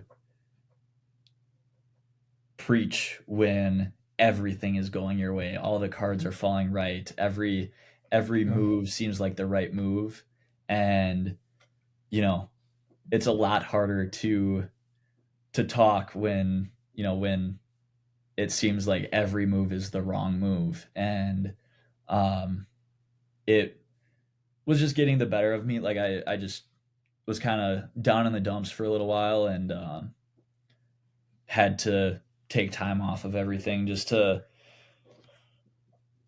kind of remember where I'm at and what I'm trying to do. And so the I don't know, the whole process has been pretty lengthy. I've been fortunate enough to never really deal with too many injuries in my athletic fitness career, especially ones that set me back or like keep me out of activity for more than a week or two. I don't think I've ever really had anything other than like a I don't know, like a shoulder injury when I was really young, but that I mean that Sure. was nothing compared to what I'm going through now.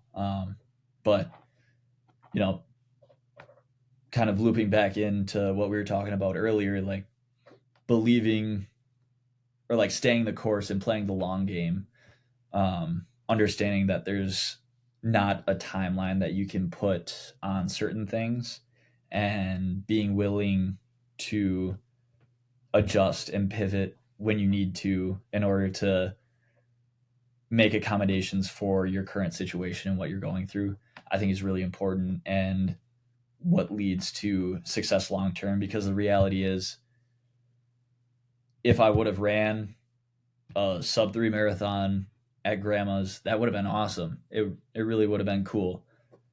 Um, but then I just would have been looking forward to the next goal. And um, now I've learned a lot about myself. I've learned a lot about training because of the mistakes that I made, and am fortunate enough to be able to reflect on them and kind of learn from them and be willing to share them. And I am willing to share them and be honest about what I was going through, because I try to be an open book as much as possible. So Yeah, everything you just said just hit home for me because I dropped out of grandma's because of an injury. I've herniated discs in my lower back, which I've had a couple times throughout. I had my first one when I was in middle school from lifting, and then I had just multiple re-aggravations throughout lifting and running career. But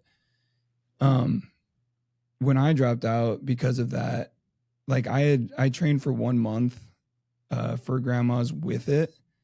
And at the end of that month, I couldn't sit down without for like 10 minutes without there being just like extreme pain.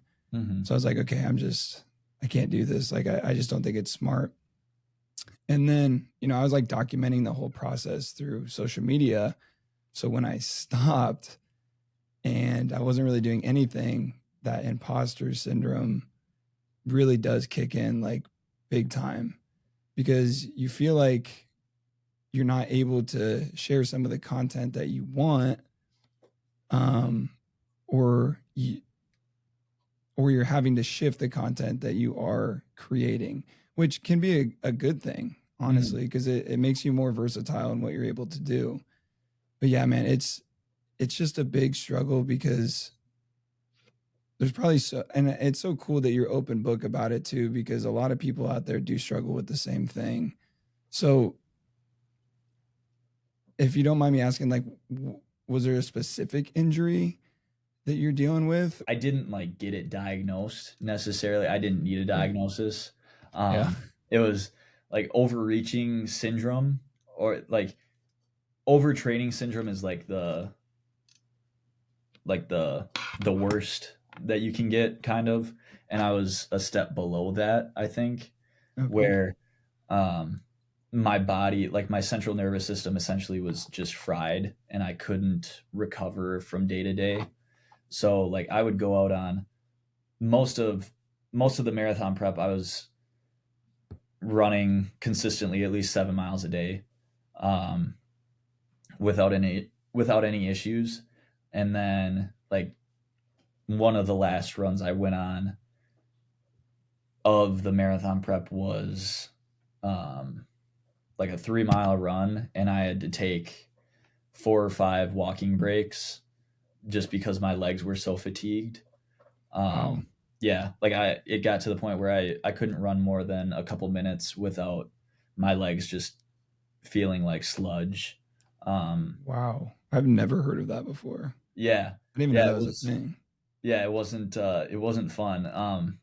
And like it just kind of starts with a decrease in fitness. Like it just, you feel like you're trying harder than you actually are. Like heart rate's kind of elevated during easy run, like your normal easy run pace, your heart rate's elevated, and then like breathing is more labored. Like you just, it feels like you're exerting yourself harder than you actually are. Um, is one of the early signs. And then it got to the point where the legs just started to feel really heavy. And I did a Murph on Memorial Day, and I was sore for like a week just because my body couldn't recover. And normally I Wow. feel like uh, a workout like that, I mean, I would be sore, of course, but I was like, I had to lay in bed for like a day or two, um, like just working Wow. on my computer just because I was so sore. Um, and so, like, at that point, I knew something was up for sure.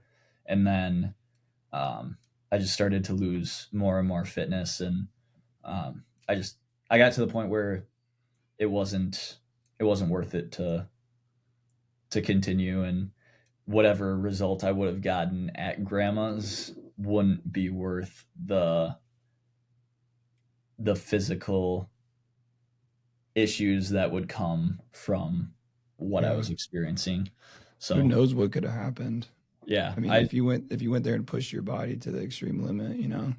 yeah, I have been doing a lot of research, and I like, it's very common for people that do push through like the overtraining syndrome to like reach a point where they just either hate the idea of working out, like they just kind of give up on their fitness stuff forever, or like they just, like their body's just kind of different moving forward just Right. because they fried their central nervous system so bad.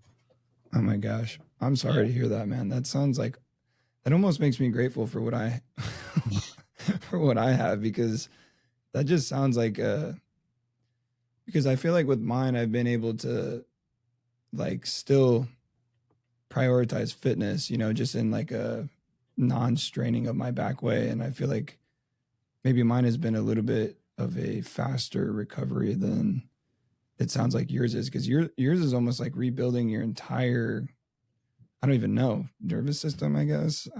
Nervous system, like hormone balance, homeostasis. Oh my So like, gosh. yeah, Dude, I did not think that's what it was. yeah. I thought it was like a knee problem or something. I've had like, um, I've got some foot issues that I'm kind of working through right now. I think I have a stress fracture in probably both of my feet or ankles that I probably won't be able to run for the next couple months. Oh, Um, but I'm hoping to be back in the gym in a couple weeks here. So gotcha. And this might be like a bad question, but like at this time, do you have any like next event or competitions on your mind at all? Or is it more so just still focusing on rebuilding? I there's some stuff that I'm really wanting to do, like really wanting to start working towards. That I don't want to say anything just because I don't know when, um, I don't know when I'll be back to 100%. And then from that point, I don't know when I'll be able to compete after that. Right. Just because like I don't know how much fitness I've lost.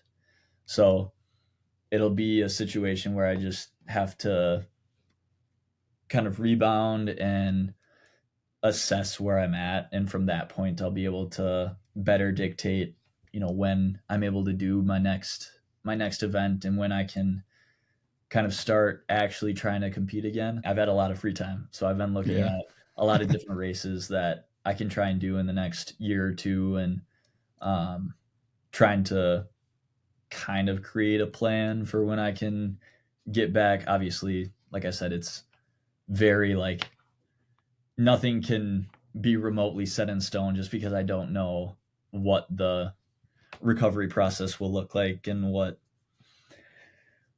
Yeah. situation I'll be in moving forward. So, Right. Yeah. And I'm kind of there with you because, well, right now I can run and I am running because well, first I went to physical therapy and it was just an awful experience. So I built my entire rehab. I'm calling it the rehab lifting and running program. It's a 12-week program that I built out for myself to see if it would be possible to rehab my back while still running, just because it's summer and I like to be outside. But I do have like I'm not going to say anything either because I'm doing a series on the podcast of my the journey back to running series. So I'm kind of like updating the people that listen as I go, but I do have to like plan, but I'm also looking at races in 2026 as well.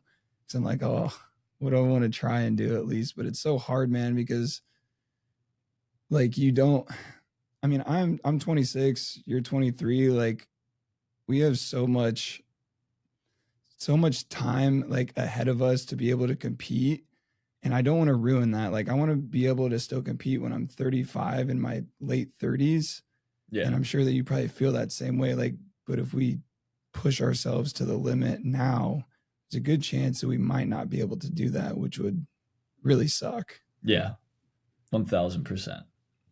Yeah. So you've had a lot of time on your hands going through this.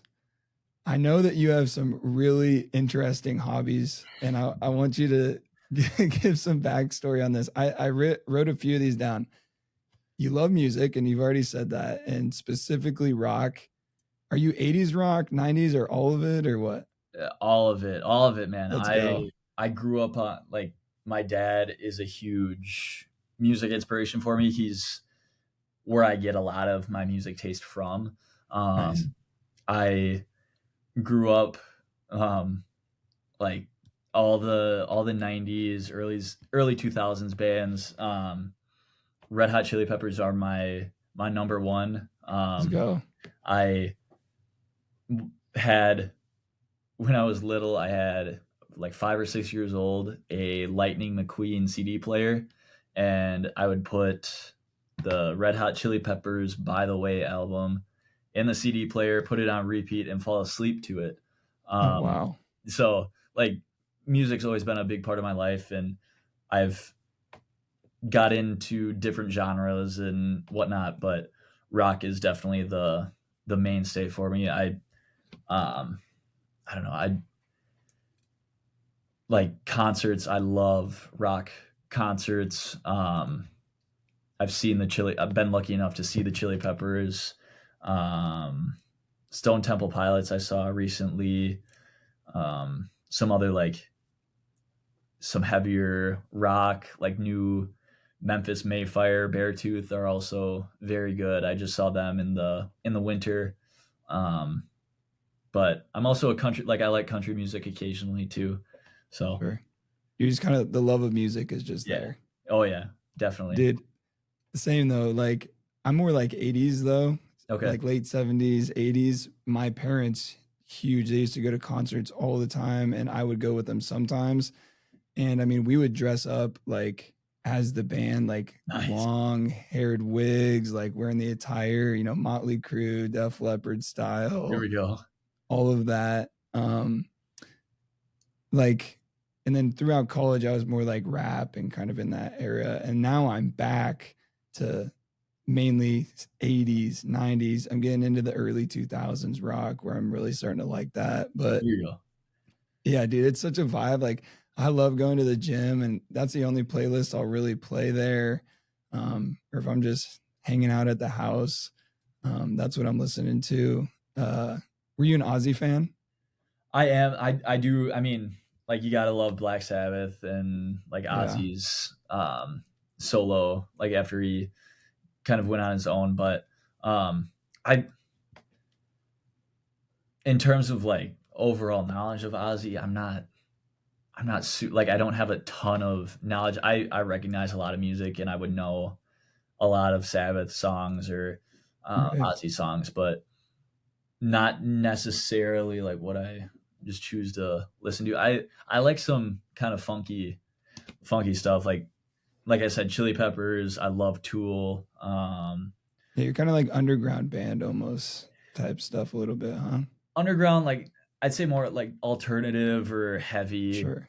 rock is kind of what I enjoy most. I'm not like in terms of era, I'd say 90s, early 2000s is when like the area that I focus on the most in terms of what I listen to. I You a Creed love guy? what was that? You like Creed?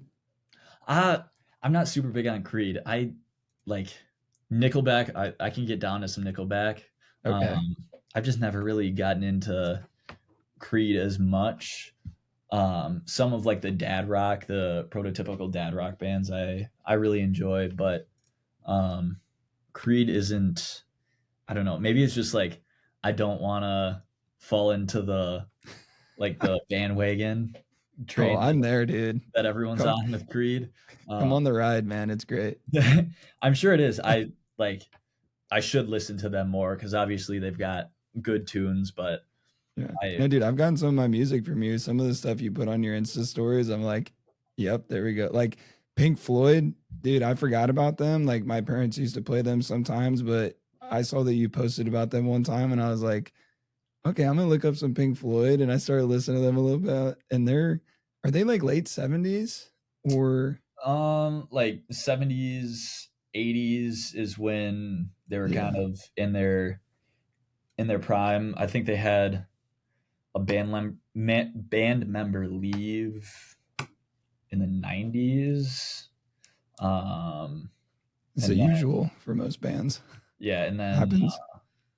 I don't think they've made an album in quite a while, like 10, 15 years. I don't think. Like I do Pink Floyd. That's Chili Peppers are number one. Pink Floyd's probably number two for me. Yeah, they're So good.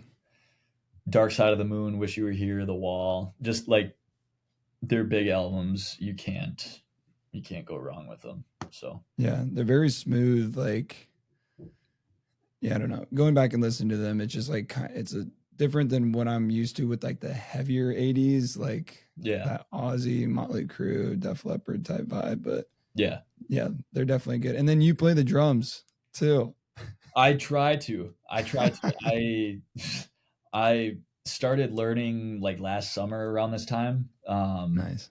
And my dad was in like garage bands growing up, and so I've always kind of had an affinity for learning the drums. And last year, finally, I just said, "Screw it! I'll try and learn." I haven't taken any lessons or anything. It's just been like trying to play based on what I think sounds cool, and I have no idea if it sounds good or if it is. I have no idea. I just kind of go in the basement and bang on some drums for a little bit and call it a workout, I guess. Let's go, dude. That's what rocking's all about. It's just banging on the drums Pretty and much. creating something, basically. Yeah. And to throw that, I saw your video again on Instagram the other day, so I had to throw that in there. I Yeah. figured that I thought that was cool because I tried to teach myself how to play guitar a couple of years ago, and it was like I got like a couple riffs, but it's so hard to play guitar. Guitar's very intimidating for me. I tried at one point, and I don't know if it's just watching my dad grow, like as I've grown up watching him play the drums a lot, like that just kind of is how my brain thinks about music. And like the guitar just seems way more confusing to me, which I'm sure if someone grew up listening to their dad or like listening to someone play the guitar, I'm sure the guitar seems way more simple than like playing the drums or something. But well, I mean, you probably learned bits and pieces along the way, so that would make perfect sense, you know. And then also cars, dude. We started the episode with your Lego Mustang, and then at first I had thought the Mustang that you guys have at the house was actually yours, but that's your dad's. Yeah. Yep. And that's a sweet ride, and it's a manual, isn't it? Yes, sir. Is that a 6-speed? Yep. It is. So my dad, again, very big gearhead, loves cars, loves Mustang. Like he's a Ford guy. So I've kind of grown up on the Ford bandwagon. But he's had a bunch of different Mustangs throughout my life.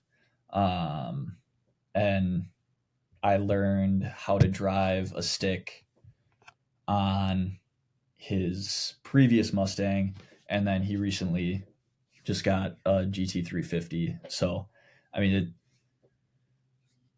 it's a race car. Dude, it's nice. It's a race. I love that car. It's pretty wicked. Yeah, it's fun. I bet second gear is fun. Very it's very that's fun. Awesome. Those are just great hobbies like that I wanted to share with everyone, because I like sharing that side of people too. Like, yes, we talk about fitness, yes, we talk about, you know, bettering your life through purpose and nutrition and all these different aspects, but these hobbies that take you away from all of that, I think are what makes you come back to each, like vice versa. For sure. I think that's super important. Like, this isn't the healthiest hobby that I have, but behind me, I have a bar cabinet, and I've been really big into collecting whiskey and bourbon. And I'm not a huge drinker per se. Like I really, because when it comes to fitness, obviously those two clash. But my uncle is really big into it. So I've found some joy into that and the conversations that come with it with people as well. So that's always a great thing to have. Definitely. Yeah. Connecting with people over hobbies is so, I mean, like the three things that I feel like I can nerd out with the most on are fitness, music, and cars. And those are my three most passionate hobbies. So, like being able to share those with people and share hobbies with people in general is really, really beautiful when like you just kind of get on the same wavelength with someone and it feels like you're just going back and forth, sharing everything. And you're enjoying every bit of that conversation. Building it off of each other. And it feels like time just stops when you've got the right conversation flowing about something you're passionate about. Yeah, 100%. So at the end of each episode, what I've been doing is I kind of tailor a question to the guest and what I would like for them to just share with everybody listening. So obviously you've done more by the age of 22 than most people do in a decade. What is like one belief or value that has guided you the most on your journey, that's kept you on that journey and that you've always been able to kind of go back to when times got tough or maybe you weren't feeling the best about that situation? The biggest motivator for me is to,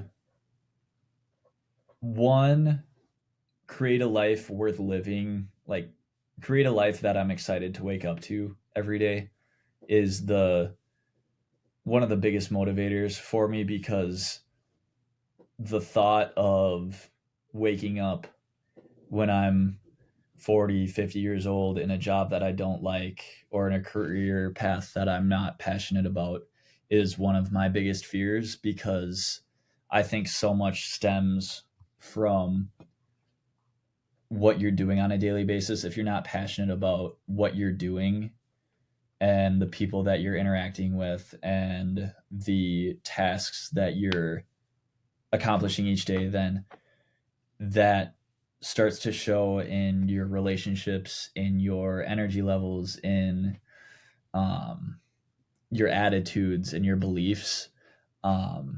I think trying to be as um, as eager to wake up and attack the day as possible really reflects in the sense that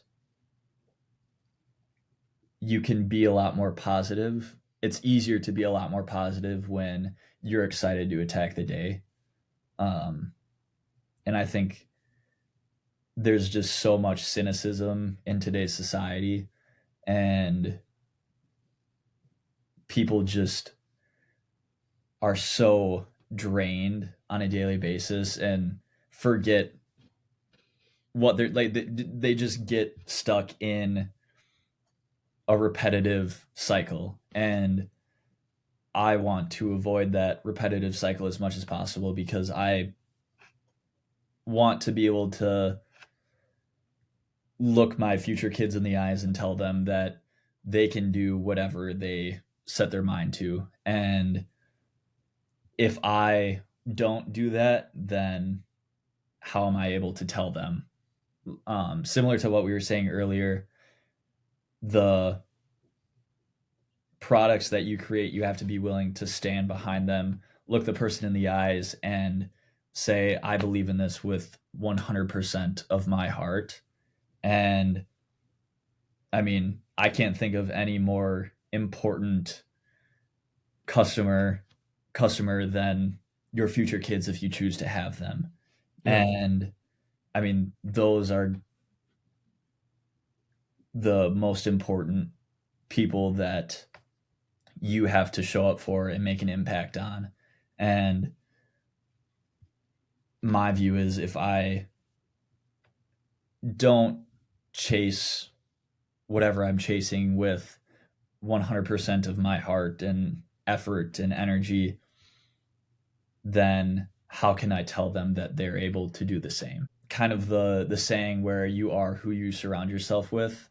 If my kids are surrounded with me, who kind of gave up when times got tough, or threw in the towel when things weren't going my way, or I just decided that that was too hard for me. Well, how can I tell them when they're coming to me for advice, or when they're um, when they're looking for direction to go in? How can I tell them what to do when I didn't even follow my heart, you know? Yeah. And How so, can you be that leader? I mean, I feel like as a man of the house, it's to lead in a way through action. Really, I think like building ourselves to be and molding ourselves in the people that we want to be through action and hard work and determination will only get reflected upon by them once they see their father going through that, and it's creating a positive uh, image in their mind of what we're doing. yeah, and I'd actually like to rephrase that a little bit. The main motivator for me is to start setting an example for future relationships. Like, I might not even know the people that these experiences will apply to. I might not even know the people yet, but I want to be able to stand by what I'm doing and what I'm saying 10 years from now, and that starts now. Yeah. And um, whoever I meet 10 years from now, I want to be able to stand by the product that I've been creating, which I don't even know what that is. It could be my self brand, it could be mantra, it could be my coaching business, whatever it is. 10 years from now, 15, 20 years from now, I want to be able to stand by that product and believe in it because I put my heart and soul into it, and I believe in it with everything that I've been able to accomplish and all the time I've spent on it. And I mean, that work starts now, and like we've kind of said a couple times so far, playing the long game and understanding that nothing happens overnight. The example you start setting for yourself reflects way down the road. I mean, you don't necessarily see the results of the work you're putting in right now, but the work will be reflected down the road. You just have to believe that reflection is there. And that's something that actually my cross country coach really instilled in us early on in my cross country career. A lot of us younger, like freshman year, we weren't taking workouts as serious. And we didn't understand how it worked, how running worked and how the body worked. And he just told us, like, you have to be willing to trust the process and understand that the work you're doing now will pay off in 2 months, in 5 months, in a year, in 2 years, 3, 4 years down the road, when you're doing, whether it's running, it's business, it's relationships, it's whatever it is, the work that you're putting in right now, you'll be able to pull experiences from that and apply that to the situation that you're in because you were experiencing it. So you know exactly what you were feeling. And if you were putting your all into whatever you were doing, you can pull information from that experience. So, I mean, let's say you're having a tough time in your new job, but in high school, you were really committed with running and you stayed true to the process and you just kind of stuck it out and kept one foot in front of the other. And you eventually made a breakthrough in running. Same thing can happen in your new sales position that you're starting. Same thing can happen in your academics. Same thing can happen in your lifting or your triathlon progression. Whatever it is, you're able to pull from your previous experiences. And if you don't hold yourself to a high standard early on, you have way less to pull from, is what I'm trying to is the frame of mind that I have. So I'm trying to right now just build a resume of things that I like to do and experiences that I'm interested in, and hopefully that'll pay off in the long run. Hopefully it's just a good investment, Yeah. Investing in yourself. And I always like to say that the journey is the destination, or I think that that's a great frame of mind because, like you said, we learn so much along the way. And then I also think that's what I love about running so much too, is it takes so long to, okay, as someone that was never a runner, I suppose, especially with endurance training, it takes so long to build endurance specifically to run faster paces, at a lower heart rate and so forth. And I think it's a good teaching point to bring into life as well, to bring into business, to bring into your career, to bring into your health, all of those, because it takes a long time. It takes lots of failures, trial and error to get to where you want to go. Like, I've failed so many times at different things with the podcast. I've content creation, everything. And obviously you understand that with the content that you create. And when did you start creating content, by the way? Was it COVID year too? Probably I started kind of posting, it would have been around the time of my marathon. So like October, November 2023. Okay. So almost a couple of years then. Yeah. But that was like, at that point, it was like a video every other week. Like it was a video every other week. And I'd say I started to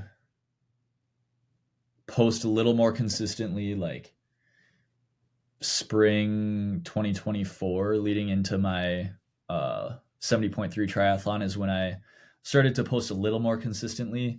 And then I started to take it a lot more serious kind of last year around my birthday is when I started to like try and post multiple times a week. Sometimes multiple times a day is kind of last year around this time is when I started to do that. Sure. And yeah, at the beginning you said that it's important that you want to wake up and be excited to do what you're doing or live the life that you're living. And as I was stalking your Instagram, I came across a post, I think it was when you were training for grandmas or something earlier this year. And it was just a couple of pictures. And one of the quotes from your whiteboard at the time said, "Love what you do and do what you love." And I wanted to pull that and just put that at the end here because ultimately that's what I'm trying to create as well. Trying to create a life that I'm excited to wake up to do, something that I'm passionate about, and building something not only for me, but for my future family. And that's basically exactly what you said. And that's super cool to see. And you're doing a great job, man. Everything that you're building. And I love watching your content and following along your journey. Thank you. I appreciate it.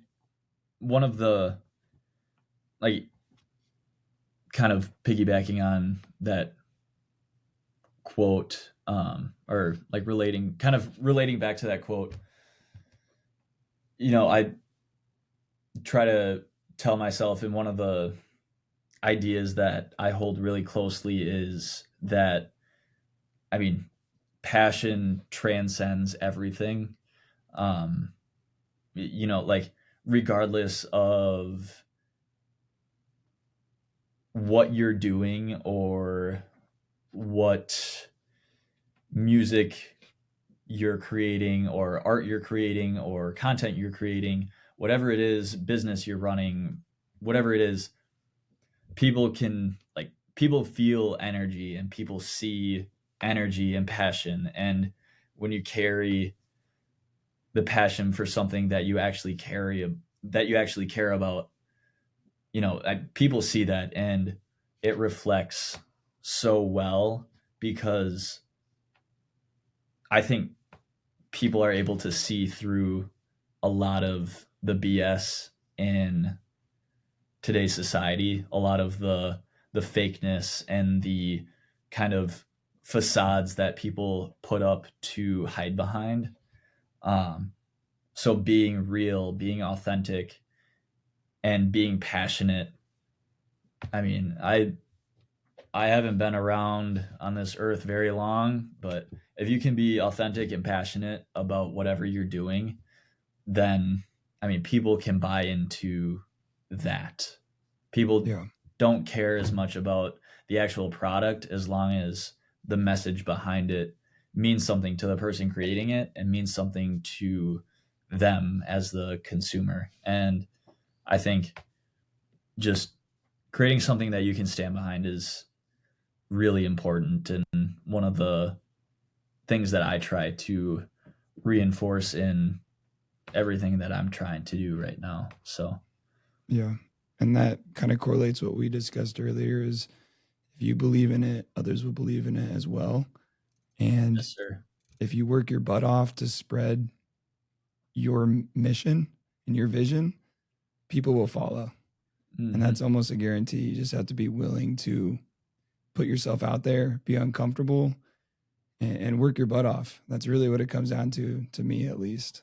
But Bennett, man, I appreciate you taking the time to talk with me today. I know you have a ton of stuff going on right now.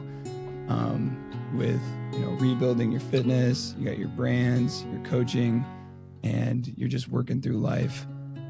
So I just thank you again for jumping on the podcast today. And it really means a lot to me and to what I'm trying to do over here. So, of course. Yeah. Thanks for having me. Of course, man. For those listening, don't forget to check out Bennett's brand, Mantra Athletic Club, and everything that he is building. I will link all the socials and where you can find Mantra and his coaching program in the show notes. As always, thanks for tuning in, and I will see everyone in the next episode.